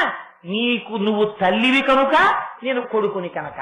నేనేమన్నాను ఇవాళ వచ్చి అమ్మా అని పిలుస్తున్నాను. మామపి అమ్మా, ఇన్నాళ్ళు తప్పిపోయి తిరిగానమ్మా, ఆకలితో ఇంటికి వచ్చానమ్మా, అన్నం పెట్టవా అని పిల్లాడమ్మని అడిగితే నేను పెట్టను అంటుందా అమ్మ? పెట్టేస్తుందే అమ్మ. తెలియక ఇన్నాళ్ళు జగత్తుని పట్టుకు తిరిగానమ్మా, నీ పాదాల వైభవం తెలిసింది. నీ ఇంటికి వచ్చానమ్మా, నా ఇంటికి వచ్చాను నా అమ్మ దగ్గరికి. అమ్మా నీ పాదాలు నా తల మీద పెట్టమ్మా, నీ కొడుకునమ్మా, నువ్వు మా అమ్మవి. శంకరుడు శివానంద లహరిలో అయితే ఇంకా గొప్ప ప్రయోగం చేశారు. స్వామి, నువ్వు తాండవం చేస్తూ ఉంటే నీ కాళ్ళ కింద నీ పువ్వులేసేవాడు లేడా తండ్రి? ఎందుకంత కఠినమైన శిలల మీద తాండవం చేస్తావు? ఓహో, నాకు అర్థమైంది తండ్రి. రాబో కాలంలో కలియుగంలో ఆదిశంకరాచార్యులు వారు పుడతారు. ఆయన మనస్సు చాలా కఠినం, రాయిలో ఉంటుంది. నా మనస్సు మీద నిలబడు, నా మనస్సులో నిలబడు అంటాడు. అప్పుడు నిలబడడానికి రాళ్ల మీద నిలబడడం అలవాటు చేసుకోవాలని కైలాసం మీద తాండవం చేశావా తండ్రి అన్నారు. శంకరుల మనస్సా కఠినం. ఎంత గొప్ప భక్తి అండి శంకరాచార్యులు వారిది. నిజంగా ఒక సందర్భం తలుచుకుంటే చాలు. వక్షస్థాడనమంత కస్య కఠినాపస్మార సంవర్ధనం బుభృత్పర్యటనం నమత్సురశిర కోటీర సంఘర్షణం కర్మేదం మృదులస్య తావక పదద్వంద్వస్య గౌరీపతే మచ్చేతో మణిపాదుకా విహరణం శంభో సదాంగీకురు అంటారు. అని ఆ రోజున నీ యొక్క శివలింగాన్ని కౌగులించుకుని మార్కండేయుడు స్తోత్రం చేశాడు. నా ఉసురు తీయగలిగిన వాడెవడరా? చంద్రశేఖర చంద్రశేఖర చంద్రశేఖర పాహిమాం చంద్రశేఖర చంద్రశేఖర చంద్రశేఖర రక్షమాం అని అన్నా కూడా వినకుండా నా విధి నేను నిర్వర్తిస్తున్నానని యమధర్మరాజు గారు వచ్చి పాశం వేశారు. వేస్తే మార్కండేయుడి మెడతో పాటు ఆ పాశం శివలింగానికి పడింది. మొదటి కోపం ఎవరికి వస్తుంది? నా భర్త శివలింగం మీదకి ఎవడురా పాశం వేసిన వాడని చూసింది తల్లి. అందుకుని ఎడం పాదంతో తన్నింది వక్షస్థలం మీద. ఒక్కసారి కంచె విరుచుకు పడిపోయాడు యమధర్మరాజు గారు. ఆ రోజున పడిపోయి పరిగెత్తుకుంటూ తన లోకానికి వెళ్లి సింహాసనం మీద కూర్చుని భటుల్ని పిలిచి, ఒరే, ఎవరైనా శివనామం చెప్పే అలవాటు ఉన్నవాడుంటే అంత్యకాలమునందు మీరు వెళ్లి చిగురు కాకులతో వాడి పాదములకు ఉన్నటువంటి మట్టి పట్టుకురండి, నా కిరీటం మీద జల్లుకుని మీ కిరీటాల మీద చల్లుతాను, వాడి జోలికి మీరు వెళ్ళకండి అని చెప్పాడు. అందుకని తండ్రి ఆ రోజున ఏమన్నాడయ్యా మార్కండేయుడు? చంద్రశేఖర చంద్రశేఖర చంద్రశేఖర పాహిమాం అని ఒక్క మాట అంటే మురిగిపోయి తండ్రి నీ పాదంతో తండేశావు. ఆ రోజున కాలు ఎంత నొప్పి పెట్టిందో. వక్షస్థానమంత కస్య కఠినాపస్మార సంవర్ధనం బుభృత్పర్యటనం నమత్సురశిర కోటీర సంఘర్షణం. భక్తులందరినీ రక్షించడం కోసమని తండ్రి లోకమంతా తిరుగుతుంటావు. నందనార్ ఎప్పుడో ఒక రోజున పాపం ఆ రైతు దగ్గరికి వెళ్ళాడు. వెళ్ళి ఒక్కసారి చిదంబరం వెళ్ళి నటరాజస్వామి దర్శనం చేసుకోవాలనుందయ్యా, పంపించవయ్యా అని అడిగాడు. అడిగితే చూశాడు యజమాని, వీడికి బాగా వెర్రి పట్టింది, వీడిని పంపకపోతే పని చెయ్యడని. దానికేముందిరా, తెల్లవారు లేచి వెళ్లి చిదంబరం వెళ్ళిపో, కానీ ఇవాళ రాత్రి ఏం చేస్తావో తెలుసా? మనకున్న 150 ఎకరాల పొలాన్ని దున్నేసేయి, పట్టి నీరు పట్టేసేయి, విత్తనాలు తెచ్చి చల్లేసేయి, మొక్కలు పెంచేసేయి, పంట పండించేసేయి, కంకులు కోసేయి, రాత్రి చల్లించేయి, ధాన్యం పట్టేయి, బస్తాలకెత్తేయి, ఇంటికి తెచ్చేయి, గదిలో పెట్టేయి, తాళాలు నాకు ఇచ్చి చిదంబరం వెళ్ళిపోతాడు. ఆయనకి వినపడింది చిదంబరం వెళ్ళిపో అన్నది వినపడింది. అబ్బా చాలు అమ్మయ్యా చిదంబరం వెళ్ళిపోమన్నారని వెళ్ళిపోయాడు.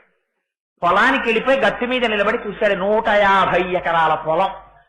మా దొరగారి పొలానికి వెళ్ళి వాళ్ళ గెస్ట్ హౌస్ లో నిలబడి చూస్తే ఎలా కనబడుతుందో అలా కనపడింది.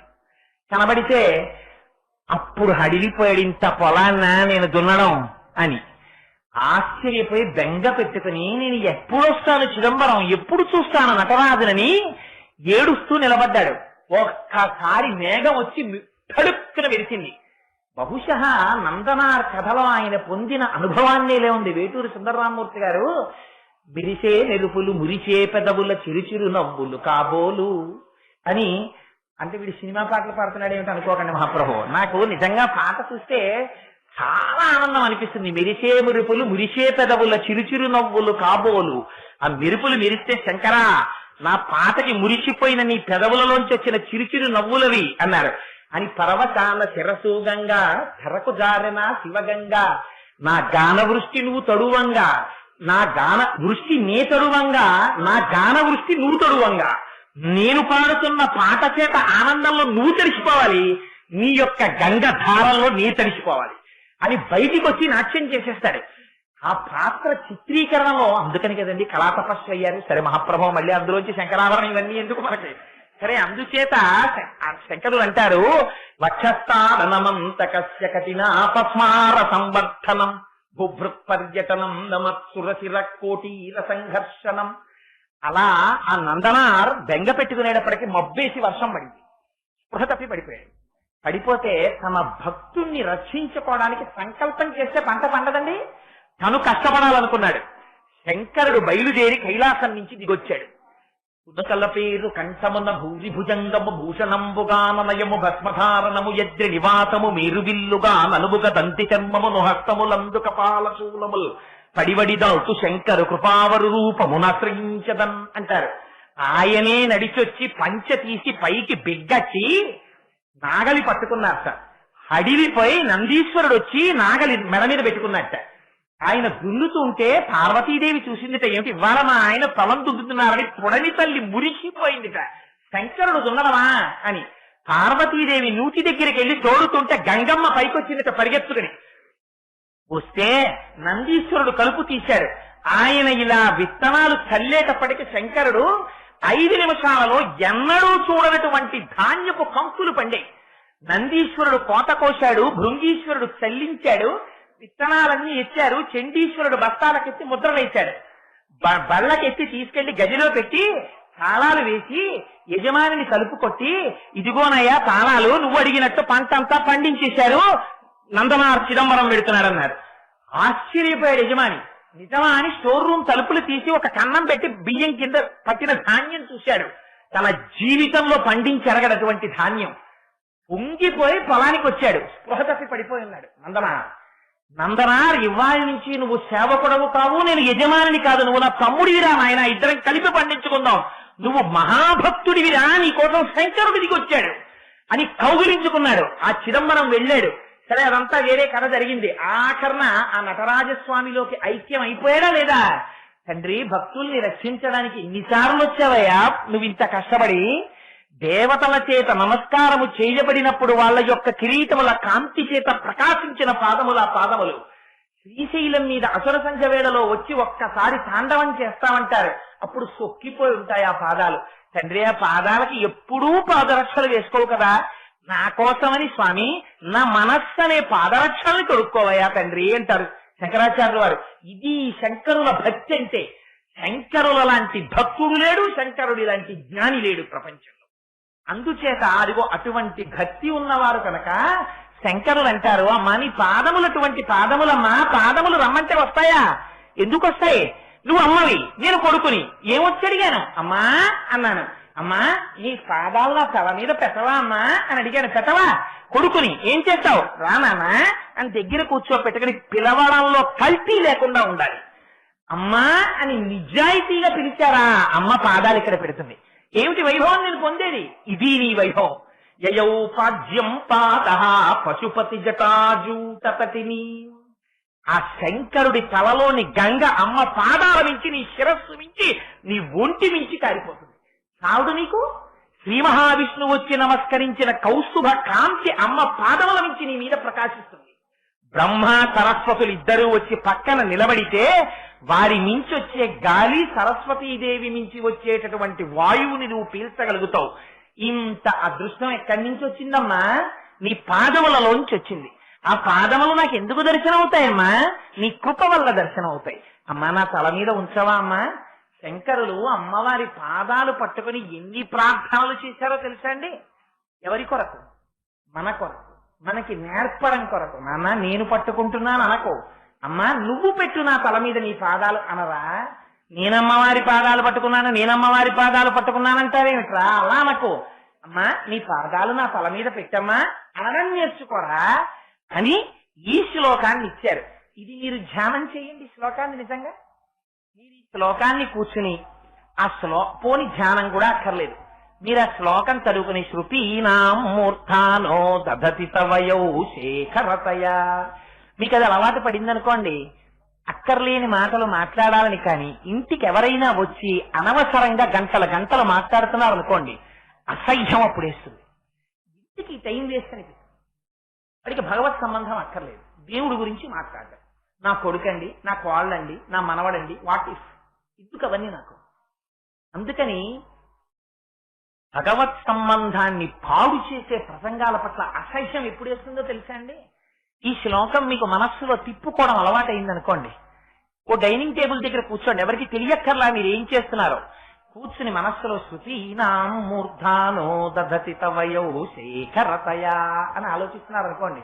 నేను పూర్తిగా ఉపన్యాసం ఒక శ్లోకం మీద చెప్పడానికి సమయం లేదు కాబట్టి నేను చెప్పట్లేదు, దాచేస్తున్నాను. నిజానికి ఆ ఉపనిషత్తుల్లో, దశోపనిషత్తులో, కేనోపనిషత్తులో ప్రత్యేకించి అమ్మవారు ఇంద్రుడికి జ్ఞానబోధ ఎలా చేసిందో, కనపాదములను ఎలా ప్రకాశింపచేసిందో, అమ్మవారి వైభవం ఏమిటో నిజంగా ఒక్కొక్క మాటకి వ్యాఖ్యానం చేస్తుంటే, అది అనుభవిస్తూ ఉంటే, లోపల మనస్సులో తిరుగుతూ ఉంటే మీకు రాను రాను రాను రాను ఏమైపోతుందో తెలుసా అండి? ఒక అలవాటు అయిపోతుంది. అలవాటైపోయి అంతకన్నా భిన్నంగా ఇంకొక విషయం నందు వెళ్ళాలంటే విసుగ్గా ఉంటుంది.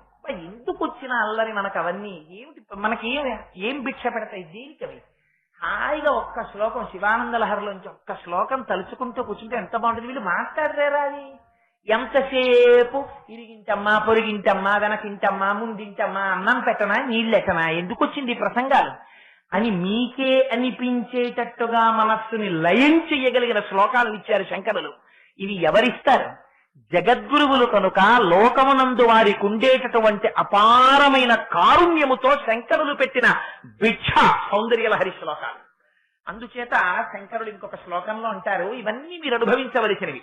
అయ్యో ఇవాళతో ప్రసంగం అయిపోతుంది అని బెంగ నాకు, అందుకని ఏదో చెప్పేయాలని తాపత్రయం.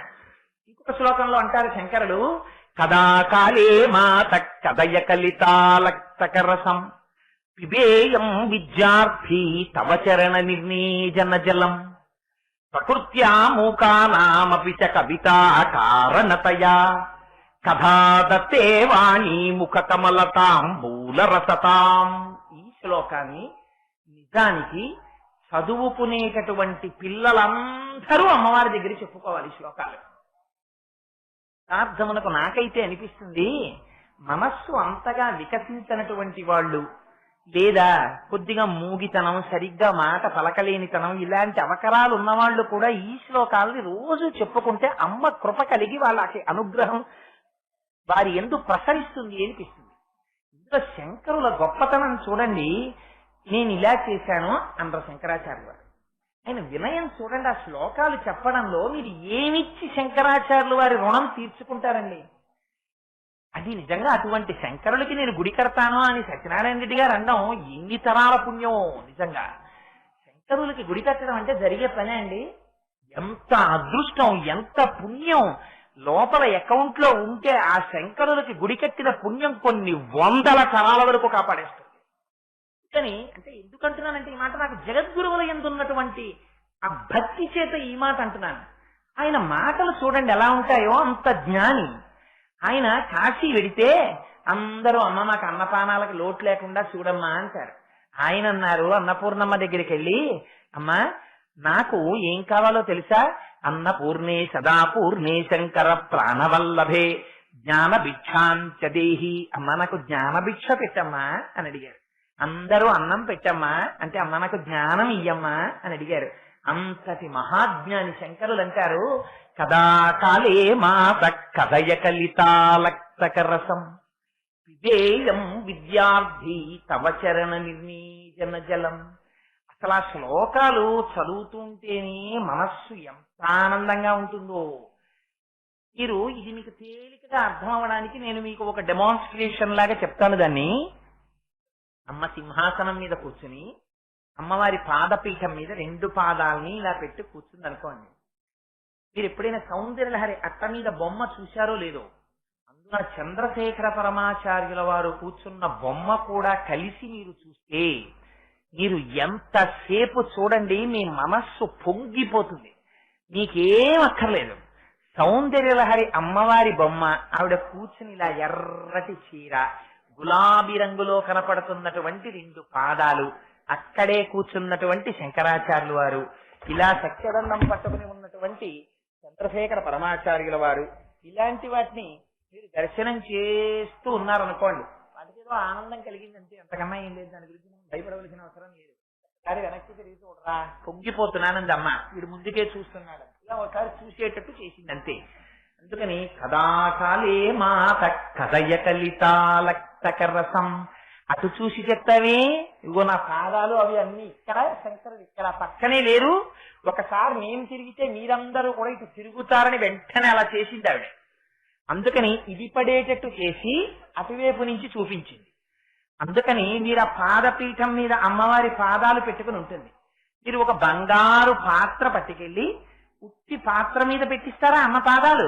దాని నిండా చక్క నాగపడగ పూలు, ఎర్రటి మందార పూలు, తెల్లటి సన్నజాజి పూలు, ఇవన్నీ పాత్రలో అడుగున వేసి ఆ పాత్ర పట్టుకెళ్లి అమ్మవారి పాదాల కింద పెట్టి, అమ్మవారిలోనే కదా అయ్యవారు కూడా ఉంటారు, ఆ పాత్రలో పెట్టి అమ్మ 2 పాదాలు చూసేటప్పటికి మెత్తటి అమ్మ ఎర్రటి పాదాలు, తెల్లటి గోళ్లు దర్శనం చేసి ఆ అమ్మ పాదాల నిండా పసుపు రాసి హారాన్ని పెట్టి తాంబూలం వేసుకుని వీణానాదం వింటూ ఇలా ఇలా తల పంకిస్తుంటే, ఇలా ఇలా సాటంకాలు కదులుతుంటే, బుగ్గల్లో ప్రతిఫలిస్తుంటే, సువాసన మీ పూజాగదంతా గుబాళించేస్తుంటే, కిరీటంలో కాంతి కొడుతుంటే, నీ వంక చూసి ఓయ్ కోటేశ్వరరావు వచ్చావరా నాన్న కూర్చో అని అమ్మవారంటే, మీరు కూర్చుని అమ్మ పాదాలు చూసి పొంగిపోయి నమస్కారం చేసి, అమ్మ నీ పాదాలు కడుగుతానమ్మా అంటే కడుగునాన్నా అని అమ్మ కొంచెం ఇలా చీర పైకెత్తి పట్టుకుంటే, మీరు అప్పుడు కొంచెం మానసికంగా చేయడానికి దరిద్రమే ఉంది. మీ ఇంట్లో లేకపోవచ్చు, సృష్టించచ్చు కదా. మీ ఆవిడ బంగారు పాత్ర పట్టుకుని మీ చెయ్యి పట్టుకున్నందుకు మానస పూజలో భార్యను ధరించేయచ్చు. ఈ భార్య మీ పక్కన నిల్చుని బంగారు చెంబుతో అమ్మవారి పాదాల మీద నీళ్లు పోస్తుంటే, మీరు కుడి చేత్తో అమ్మవారి పాదాలని చక్కగా కడుగుతుంటే, ఆ స్పర్శ చేత అమ్మవారి మెత్తటి పాదాలు కడుగుతున్నప్పుడు ఆ పాదాల మీద ఉన్న పసుపు, ఇలా పెట్టిన ఎర్రటి రేఖలు, వాటి మధ్యలో ఉన్న బొట్టు చుక్కలు, ఆ లత్తుక సువాసనతో నీళ్లలో కరిగితే, పసుపు ఎరుపులతో కలిసి నీళ్లు కొత్త రంగులోకి వస్తే, అమ్మ ఒక్కసారి పాదాలు తీయమ్మా అని అడుగున పువ్వులున్నాయి కదా, ఆ నీళ్లు తీసి పక్కన పెట్టుకుని అమ్మ పాదాలని వెంటనే ఉత్తరీయం తీసి ఆ పాదాలు మెత్తగా తుడిచి ఈ పక్కనే ఉన్న బంగారు పాత్రలో పసుపు తీసి మీరు ఒక పాదానికి రాస్తే, మీ భార్య పక్కన కూర్చుని ఒక పాదానికి రాస్తే, మీరు ఓ పాత్రలోంచి లత్తుక తీసి అమ్మవారి పాదాలకి చుట్టూ తిప్పి గీతలు గీసి అటు ఇటు సుక్కలు పెట్టి అలా మీ భార్య కూడా పెట్టి, మీరు ఇక్కడ పాత్రలోంచి పువ్వులు తీసి అమ్మవారి పాదాల మీద వేసి ఆ నీళ్లు ఇద్దరు పక్కన పెట్టుకుని, మీ భార్య మీ ఎడం చేతి పక్కన కూర్చుని మీరు ఉద్ధరిణితో తీసి కుడి చేతిలో వేసుకుని ఇలా తాగుదామని నోటి దగ్గర పెట్టుకుంటుంటే, సువాసనలు గుబాళించిపోతున్నటువంటి ఆ నీటిని అమ్మా కదాకాలే మాత కథయ కలితాలక్తకరసం పిబేయం విద్యార్థి అవచరణ నిర్మీజన జలం, ఇలా ఉంచాను, తాగేశాను. ఎప్పుడు తాగుతానమ్మా? ఇది శంకరుల ప్రశ్న. నా జీవితం అంతా దిక్కుమాల గొడవల్లో తిరిగానమ్మా, ఒక్క నాడు ఇలా చేయలే. దీనికి ఏం కావాలమ్మా? మానసికమైన అర్చన చెయ్యొచ్చు. చేయలేదమ్మా, నా మనస్సును అక్కర్లేని ప్రతి చోట పెట్టాను. ఒక్కనాడు కన్నతల్లి అమ్మా అంటే పాదములు చూపించగలిగిన తల్లివి అడగలేదమ్మా నిన్ను. అమ్మా ఎప్పుడు తాగుతానమ్మా నా జన్మలో ఆ నీళ్లు? అలా కడిగిన నీళ్లు ఇలా పోసుకుని 3 మార్లు తాగి పిబేయం విద్యార్థి తవ చరణ నిర్ణేజన జలం ప్రకృత్యా మూకానామపి చ కవిత కారణతయా. ఆ నీళ్లు కాని పుచ్చుకున్నాడా? వాడు మూగివాడు కావచ్చమ్మా, వాడు మాటలు చేతకానివాడు కావచ్చమ్మా, వాడు గొర్రెలు కాసినవాడు కావచ్చమ్మా. అమ్మ నాలుక మీద 4 బీజాక్షరాలు రాసిందంటే మాణిక్య వీణాం ఉపలాలయంతీం మదాలతాం మంజులవగ్విలాసాం మహేంద్ర నీలజ్యుతి కోమలాంగీం మాతంగ కన్యాం మనసా స్మరామి. చతుర్భుజే చంద్రకళావతంసే కుచోన్నతే కుంకుమరాగశోణి పుండ్రేక్షు పాశాంకుశ పుష్పబాణహస్తే నమస్తే జగదేకమాతః. జయ జననీ సుధా సముద్రం సహృజన్మణి ద్వీప సంరూఢ బిల్వాట వీమధ్య కల్పధ్రుమా కల్ప కాదంబ కాంతార వాస ప్రియే కృత్తి వాస ప్రియే సాదరారబ్ధ సంగీత సంభావనా సంభ్రమాలోక నీపస్రగాబద్ధ చూలీచ నాథత్రికేశాను మత్పుత్రికే శేఖరీభూత సీతాంశు రేఖామయూఖావళీనద్ద స్నిగ్ధ నీలాలక శ్రేణి శృంగారితే లోక సంభావితే కామలీలాధనుస్సన్ని భభ్రుల్లతా పుష్ప సందోహ సందేహ కృర్ణాసికాముక్తికే చారు గోరోచనాపంక కేళీలలామాభిరామే సురామే రమే ప్రోల్ల సద్వాలికాముక్తిక శ్రేణికా చంద్రికా మండలోద్భాసి గండస్థలం యస్త కస్తూరికా పత్ర రేఖా సముద్భూత సౌరభ్య సంభ్రాంత భృంగాంగనీగీత సాంధ్రీ భవన్మంద్ర తాంత్రీశ్వరే వల్లకీవాదన ప్రక్రియాలోల తాళీత చాబద్ధ తాతంక భూషా విశేషాన్వితే సిద్ధ సన్మాన్వితే చారు గోరోచనాపంక కేళీలలామాభిరామే సురామే రమే ప్రోల్ల సద్వాలికాముక్తిక శ్రేణికా చంద్రికా మండలోద్భాసి అని అమ్మవారిని వర్ణన చేసేసి సర్వ యంత్రాత్మికే సర్వ మంత్రాత్మికే సర్వ శక్త్యాత్మికే సర్వ నాదాత్మికే సర్వ శబ్దాత్మికే సర్వ దీక్షాత్మికే జగన్మాతృకే పాహిమాం పాహిమాం పాహిమాం దేవి తుభ్యం నమో దేవి తుభ్యం నమో దేవి తుభ్యం నమః అని కాళిదాసు గారు ఆ రోజుని చెప్పుకోలేదమ్మా. అందుకని అమ్మా ప్రకృత్యా మూకానామపి చ కవిత కారణతయా. మూగివాడు కావచ్చమ్మా, నీ చరణ నిర్ణేజన జలాన్ని ఇలా తాగాడా కవిత్వం పొంగి ప్రవహించేస్తుంది కదమ్మా వాడిలోంచి. అది ఆ నీళ్లు ఎటువంటి నీళ్ళమ్మా? ఆ నీళ్లు ఒక్కసారి నీ పాదములు కడిగిన నీళ్లు అవి ప్రకృత్యా మూకానామపి చ కవిత కారణతయా కథా దత్తే వాణి ముఖ కమలతాంబూల రసతాం. అమ్మా నీళ్లు ఎటువంటి నీళ్ళో తెలుసా? ఆ నీళ్లు సరస్వతీదేవి తాంబూల చర్వణం చేసి చేసి చేసి చేసి ఆ సరస్వతీదేవి నోటిలోంచి వచ్చినటువంటి ఎర్రటి ఊట ఎటువంటిదో నీ పాదములు కడిగిన నీరు అటువంటి. మానసికంగా ఒక్కసారి పుచ్చుకున్నా వాడికి నీ అనుగ్రహము భాషిస్తుంది కదమ్మా. అటువంటి తల్లివమ్మా నువ్వు. అందుకని అమ్మా ఎప్పుడు తాగుతానమ్మా? శంకరులు తాగలేదండి ఆ నీళ్లు. శంకరులు ఎన్ని మార్లు తాగారో, లేకపోతే సౌందర్య లహరి వారి నోటి వెంట వస్తుందా? అటువంటి శంకరులు నేను తాగాను మీరు తాగండి అనరు. ఎంత వినయంగా మాట్లాడతారో చూడండి. పిబేయం విద్యార్థి తవ చరణ నిర్ణేజన జలం. అమ్మా నీ పాదములు కడిగిన నీరు ఎప్పుడు నేను విద్యార్థినై తాగుతానా అని ఎదురు చూస్తున్నానమ్మా. నా కోరిక తీరుతుందా అమ్మా? మీరు అమ్మ దగ్గరికి వెళ్ళి నాకు ఎప్పటి నుంచో కోరికమ్మా, క్లాసులో అందరూ టీషర్ట్లు వేసుకొస్తారమ్మా, 30 రూపాయలమ్మా, ఎంత బాగుంటాయో తెలుసా, ఇలా చిన్న చిన్న చిన్న చిన్న కన్నాల్లో ఉంటాయమ్మా, కాలర్ కూడా ఉంటుంది, మా క్లాసులో అందరూ అంటారు నువ్వు తెల్లగా ఉంటావు, నువ్వు కానీ డార్క్ కలర్ టీషర్ట్ తీసుకొస్తే ఎంత బాగుంటుందో, ఎరా నువ్వు టీషర్ట్ కొనుక్కోవా అంటారు. నేను చెప్పానమ్మా నాకు మా అమ్మగారు కొంటారు, నాకేం కావాలో మా అమ్మ చూసుకుంటుందని చెప్పాను. నువ్వు చూస్తావు కదమ్మా నాకేంటని పిల్లాడు వెళ్ళిపోయాడు అనుకోండి, తల్లి ఏం చేస్తుంది వెంటనే పరుచెట్టుకుని ఒకవేళ జ్వరంగా ఉండి వెళ్ళలేనటువంటి అమ్మైనా కూడా ఏ రిక్షాయో చేయించుకుని వెళ్లి టీషర్ట్ పట్టుకొచ్చి చెమటతో ఉన్నా సరే పిల్లాడు రాగానే నాన్న చొక్కా పని నీకోసం ఏం తెచ్చానో చూస్తావు అని చెప్పి ఆ డార్క్ కలర్ టీషర్ట్ చూపించి వాడికి ఆ టీషర్ట్ వేసి చూసుకుని మురిసిపోయి వాడద్దం దగ్గరికి వెళ్ళి చూసుకోవడం కాదు, ముందు ఈవిడే మురిసిపోయి వాడి బుగ్గలన్నీ ముద్దులు పెట్టేసుకుని కౌగులించేసుకున్న అమ్మలా అమ్మా నేను ఎప్పుడు తాగుతానమ్మా నీళ్లు అని అనరా? ఒక్కసారి జీవితంలో అన్నావా? నిన్ను తాగిస్తానన్నా నువ్వేమడిగావు? నా కాళ్ళు కడిగిన నీళ్లు అడిగావు, తప్పకుండా తాగిస్తానంటుందమ్మా.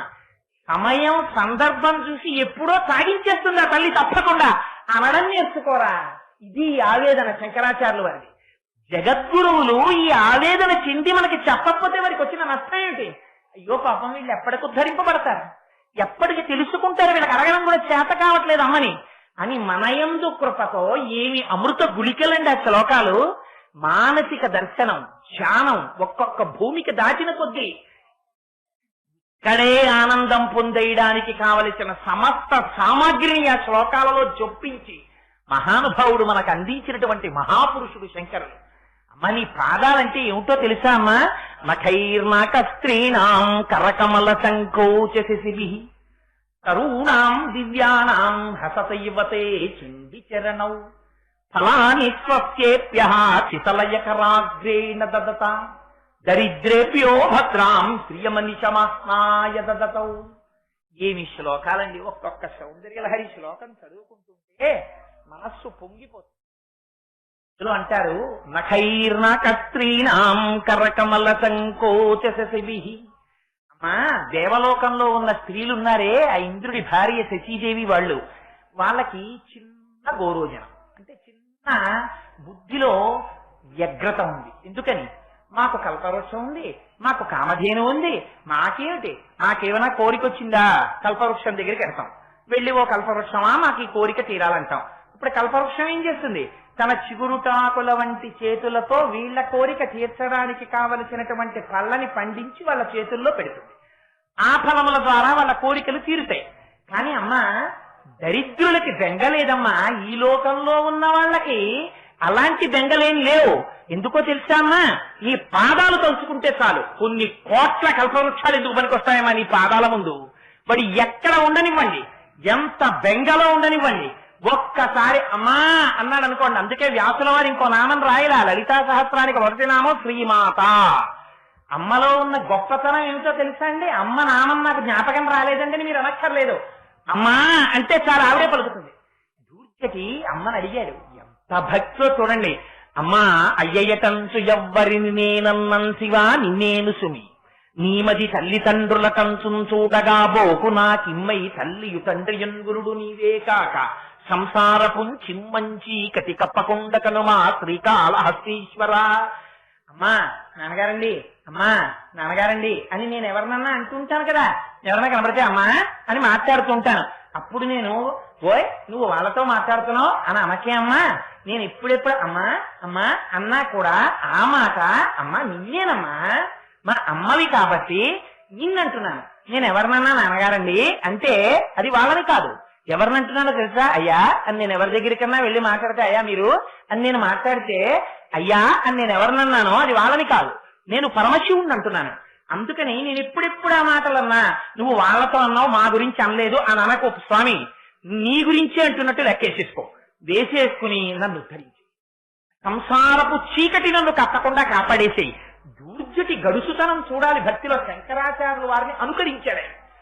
శ్రీశైలేశు భజించునో యభవు కాంచీనాథు సేవించునో కాశీవల్లభు కల్వబోతున మహాకాళేశు పూజించునో నా శీలం బనువైన మేరువణుచున్ రక్షింపవే నీ కృపా శ్రీ శృంగార విలాస హతములచే శ్రీకాళహస్తీశ్వర అంటాడు.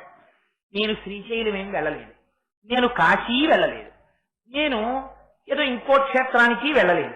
వెళ్ళకపోయినా నేను ఎక్కడో ఏదో చిన్నది ఒక్కొక్కప్పుడు అప్పుడప్పుడు ఎప్పుడైనా శివ అంటాను కదా.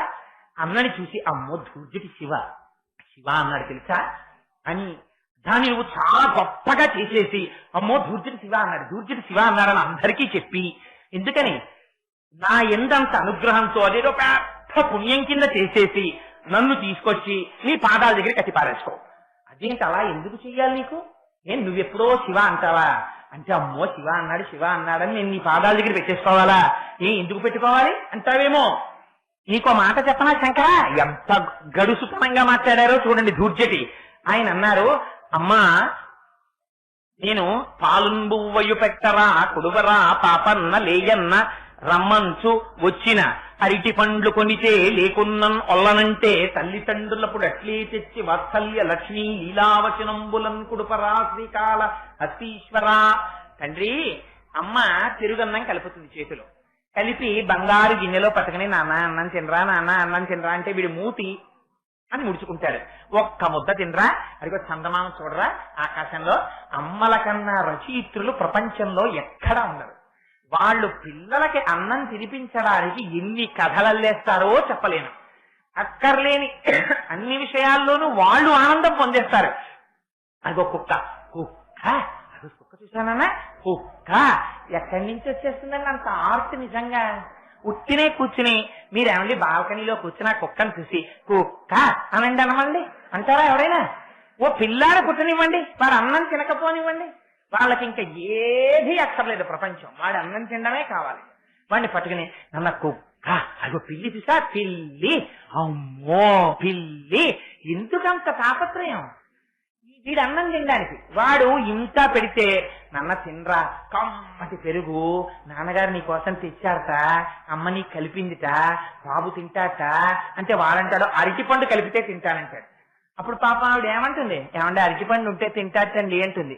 పాపం ఇంత అలిసిపోయి వచ్చిన ఆయన పిచ్చాయన చొక్కా వేసుకుని ఆలుంగితోటి అక్కడ కొట్టుకెళ్లి ముగ్గిన 2 అరటిపండ్లు అట్టుకొచ్చి అరటిపండు కలిపి తింటాడు. ఎందుకు పెట్టాడు తండ్రి అలాగా?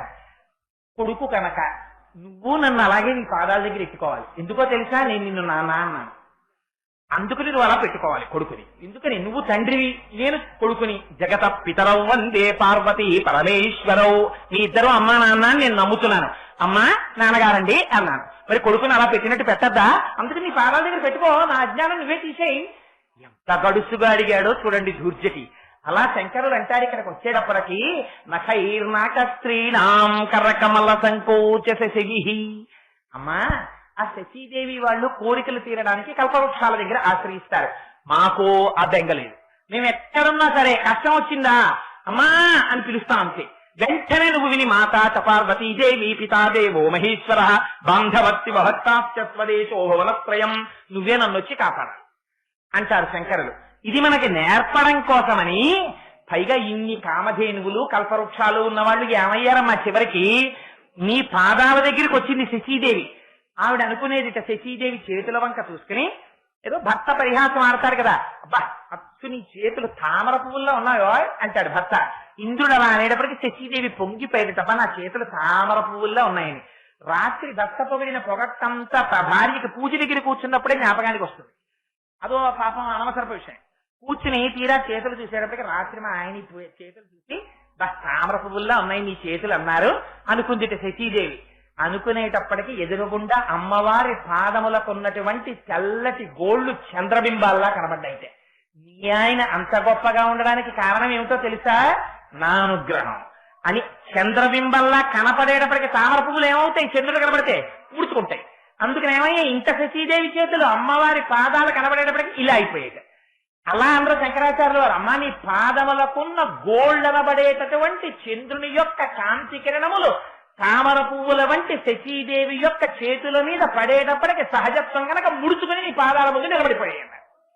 అందుకని వాళ్ళైనా సరేనమ్మా నీ పాదాలు చూశారా వంచేయాలి. మాకు ఆ బెంగలేదు, మేము ధైర్యంగా పిలుచుకుంటాం. ఎందుకని మాకున్నవేమిటి కష్టాలు? కష్టాలని జ్ఞాపకం చేస్తాయి, అమ్మని జ్ఞాపకం చేస్తాయి. అందుకే కుంతీదేవి అంది శ్రీకృష్ణ యదుభూషణ నరసక ప్రముదార రత్నాకర లోకద్రోహి నరేంద్ర వంశతమన లోకేశ్వరా దేవతా నీక బ్రహ్మణ గోగణత్యహరణ నిర్వాణ సంధాయక నీకు నృత్యద తృపవే భవలతల్ నిత్యాను కంపానిధి. తండ్రి నాకెప్పుడు కష్టాలు ఇయ్యండి. ఎందుకు? అది ఉంటే నీ నామస్మరణ చేస్తా. నీ నామస్మరణ చెయ్యని బతుకు చచ్చిన వాడితో సమానం. అందుకని కష్టాలున్నాయా నువ్వు గుర్తుంటావు, సుఖాలు వచ్చాయా నిన్ను మర్చిపోతాను. అందుకని నాకు సుఖాలు వద్దయ్యా కృష్ణయ్య, నాకు కష్టాలు ఇవ్వయ్యా అందావిడ. ఎంత జ్ఞాపకం చేశారో చూడండి జీవితాలు మనకి సందేశాన్ని. అందుకని శంకరులు అంటారు అమ్మా అలాంటి పాదాలమ్మా పాదాలు. అందుకని అటువంటి పాదాలని శంకరులు చివరి శ్లోకంలో 100వ శ్లోకంలో అంటారు నీరాజనం ఇస్తారు అమ్మవారి. ఈ నీరాజనం విని తీరాలి మీరు. నిజంగా మనోనేత్రంతో దర్శనం చెయ్యాలి. ఇది శంకరులకొక్కరికే చెల్లింది ఆ నీరాజనం ఇవ్వడం. ఆయన అంటారు మొట్టమొదటి పాదంలో ప్రదీపజ్వాలాభిర్దివసకర నీరాజన విధి. అమ్మా నేను సౌందర్యలహరి రచించాను, శంకరులు సౌందర్యలహరి చెప్పారు అని రేపు పొద్దున్న ఏ కోటేశ్వరరావు లాంటి వాడో అంటాడు. కానీ అమ్మా నేనా అమ్మా సౌందర్యలహరి రాసిన వాడిని, నేను రాయడం ఏంటమ్మా, నేను సౌందర్యలహరి రాశానని కాని సౌందర్యలహరి చేత ఈ ప్రయోజనం వస్తుందని కాని నేను అంటలేదమ్మా. అలా అంటే అది దుందుడుకుతనం కాదు. నీ గురించి చెప్పగలిగినంత శక్తి అమ్మా నాకు. నేను ఎక్కడ చెప్పగలనమ్మా?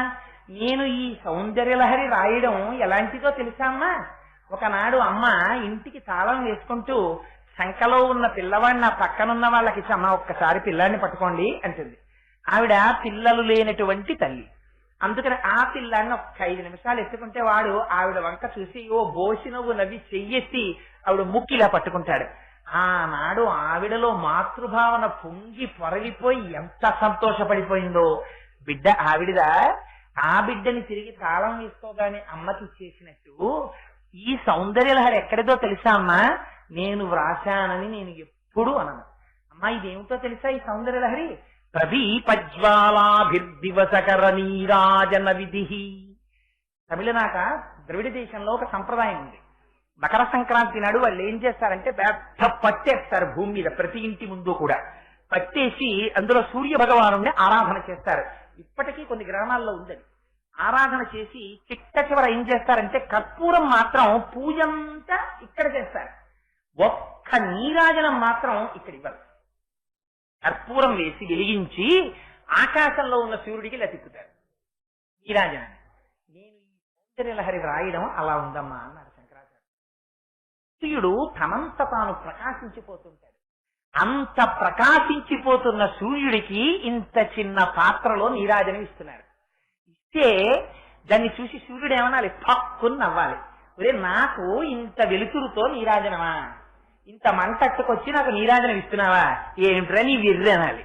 కానీ సూర్యుడు ఏం చేస్తున్నాడు? ఒరే నా కోసం ఇంత పూజ చేసి పాపం కింద నించుని నాకు ఆ కర్పూరంతో నీరాజనం ఇస్తున్నాడని పొంగిపోతున్నాడు. అలా అమ్మా నేనేమిటో తెలుసా అమ్మా, నీ చేసిన సౌందర్యలహరి నువ్వు కోటి సూర్యుల పగిది ప్రకాశించే పరాశక్తి స్వరూపానిది. అమ్మా నీ గురించి నేనేం చెప్పనమ్మా, వాక్కులన్నీ నీ స్వరూపం. పరా పశ్యంతి మధ్యమా వైఖరి నీ స్వరూపం అయ్యింది. అటువంటి అమ్మని నేనమ్మా స్తోత్రం చేసిన వాడిని, ఆ అమ్మకి నీరాజనం ఇచ్చినటువంటి వాడితో సమానం.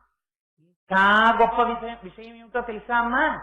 సుధాసూతే చంద్రోపల జలల వైరఘ్యరచన. రెండో పాదం ఇంకా గమ్మత్తు. మరి ఎక్కడ చూశారో తెలియదు శంకరాచార్యుల వారు. ఆసేతు హిమాచల పర్యంతం పారకారి అయి పర్యటించారు కదా. చంద్రకాంత శిలలను ఉంటాయి. యోగులు రాత్రులు ఏం చేస్తారంటే పూజ చేసేటప్పుడు ఆ చంద్రకాంత శిలలు పక్కన పెట్టుకుంటూ ఉంటారు. పెట్టుకుంటే చంద్రుడి నుంచి కిరణాలు వచ్చి ఆ చంద్రకాంత శిలల మీద పడతాయి. ఇప్పటి రోజుల్లో ఎక్కడ లేవు అవి. సూర్యకాంత శిలలు చంద్రకాంత శిలలు ఉంటాయి. సూర్యకిరణం వచ్చి ఇదేంటి ఆ శిల మీద పడింది అనుకోండి, సూర్యకాంత శిల మీద పడితే అందులోంచి అగ్ని బయటకు వస్తుంది. చంద్రకాంత శిల మీద చంద్రకిరణం పడింది అనుకోండి, అందులోంచి నీళ్లు కారుతాయి.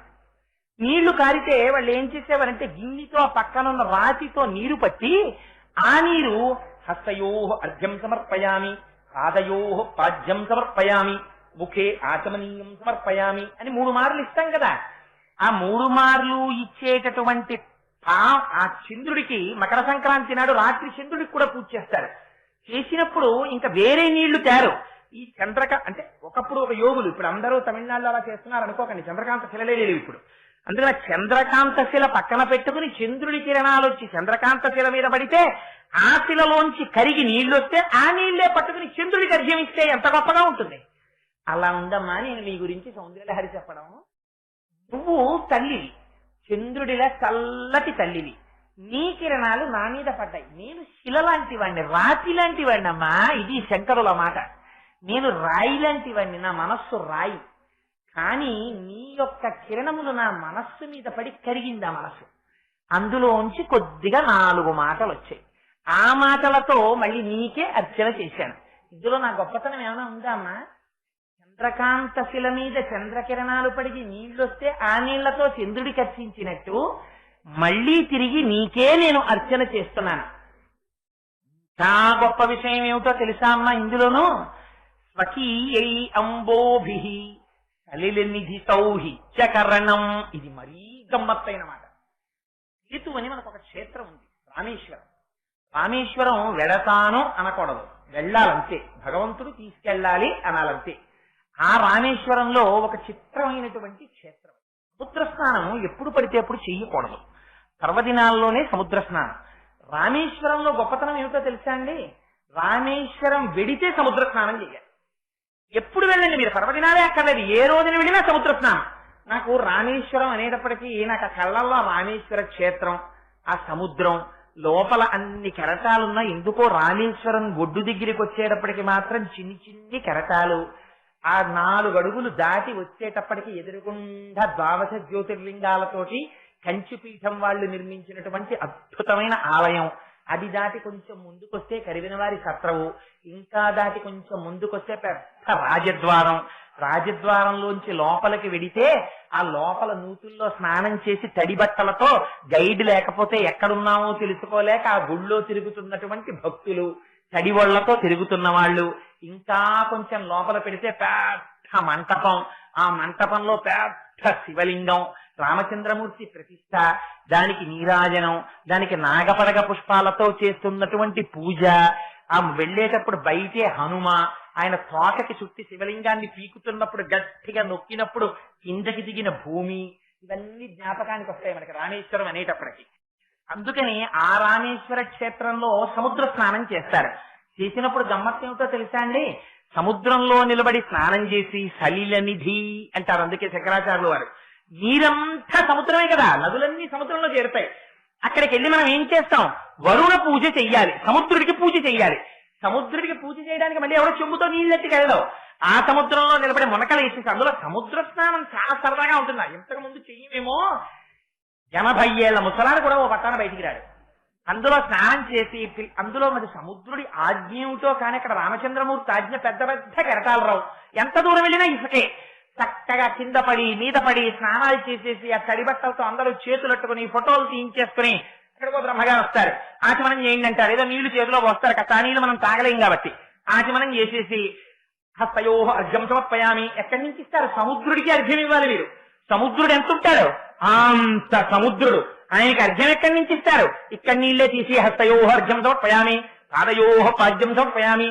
సముద్రంలో నీళ్లు తీసి సముద్రుడికి ఇచ్చేసినట్టు, సముద్రం నీళ్లతో సముద్రుడిని స్నానం చేయించినట్టు, సముద్రం నీళ్లతో సముద్రుడికి ఆచమనం చేయించినట్టు, సముద్రపు నీటితో సముద్రుడికి అర్ఘ్యమిచ్చినట్టు, అమ్మా నీవిచ్చిన వాక్కులతో నిన్ను స్తుతించాను.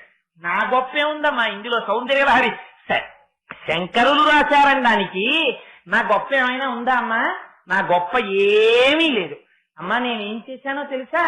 నేను చేసింది అంటూ ఏదైనా ఉంటే అది కేవలం అమ్మా పాచాస్తుతిరియం, నువ్విచ్చినటువంటి మాటలున్నాయే ఆ మాటలు నువ్వు వాక్కుల యొక్క తల్లివి కాబట్టి, వాగ్దేవతవు కనుక నువ్విచ్చినటువంటి మాటలతో తదీయాభిర్వాగ్భి, నీ చేత కటాక్షింపబడిన మాటల చేత తవ జనని వాచాస్తుతిరియం, అమ్మా నిన్ను నువ్విచ్చిన మాటలతో నీకే పాద పూజ చేశానమ్మా తప్ప నేను చేసింది ఇందులో ఏమీ లేదు.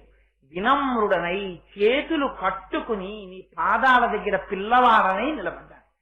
నాది అని చెప్పుకోవడానికి ఇందులో ఏదీ లేదమ్మా. ఇదంతా నీ వస్తువు. నా చేతిలో పోసి మళ్ళీ నా చేతితో నీ చేతిలో పోయించావు. కంటి పిల్లల్ని అమ్మలు ఒళ్ళో కూర్చోబెట్టుకుని వాడి చేతిలోకి తీసుకొచ్చి ఇంత కందిపప్పు పోసి నా చేతిలో పోయిన మళ్ళీ వాడి చేతితో ఇలా పోయించుకుని ఆడుకుంటే అది ఎంత సరదాగా ఉంటుందో. పిల్లల్ని టబ్బులో కూర్చోబెట్టి నీళ్లు పోస్తుంటారు. పోస్తుంటే అమ్మ పిల్లాడికి నీళ్లు పోసి సబ్బుతో రుద్దుతుంటుంది. వాడు ఇలా నీళ్లు పట్టుకుందామని చూస్తారు పిల్లలు, చేతిలోకి ఏం నీళ్లు రావు. అప్పుడు అమ్మ ఏం చేస్తుందంటే 2 చేతులు కలిపి దోచిడి పట్టి ఇగో పట్టు అని ఇలా నీళ్లు పోస్తుంది. పోస్తే ఇప్పుడు నా చేతిలో పోయి అంటుంది. వాడు ఏం చేస్తారు? అమ్మ చేతిలో ఇలా నీళ్లు పోస్తారు. పోసి మురిసిపోతారు. అమ్మో నీళ్లు పట్టుకున్నాను, ఇలా నీళ్లు తీసి ఇలా పోస్తూ ఉంటారు. అందులో నీళ్లు తీసి అందులో పోసినట్టు అమాయకత్వంతో కొడుకు మురిసిపోయినట్టు నువ్విచ్చిన మాటలతో నిన్నే స్థితి చేసి మురిసిపోతున్నానమ్మా. నేను నీ బిడ్డని.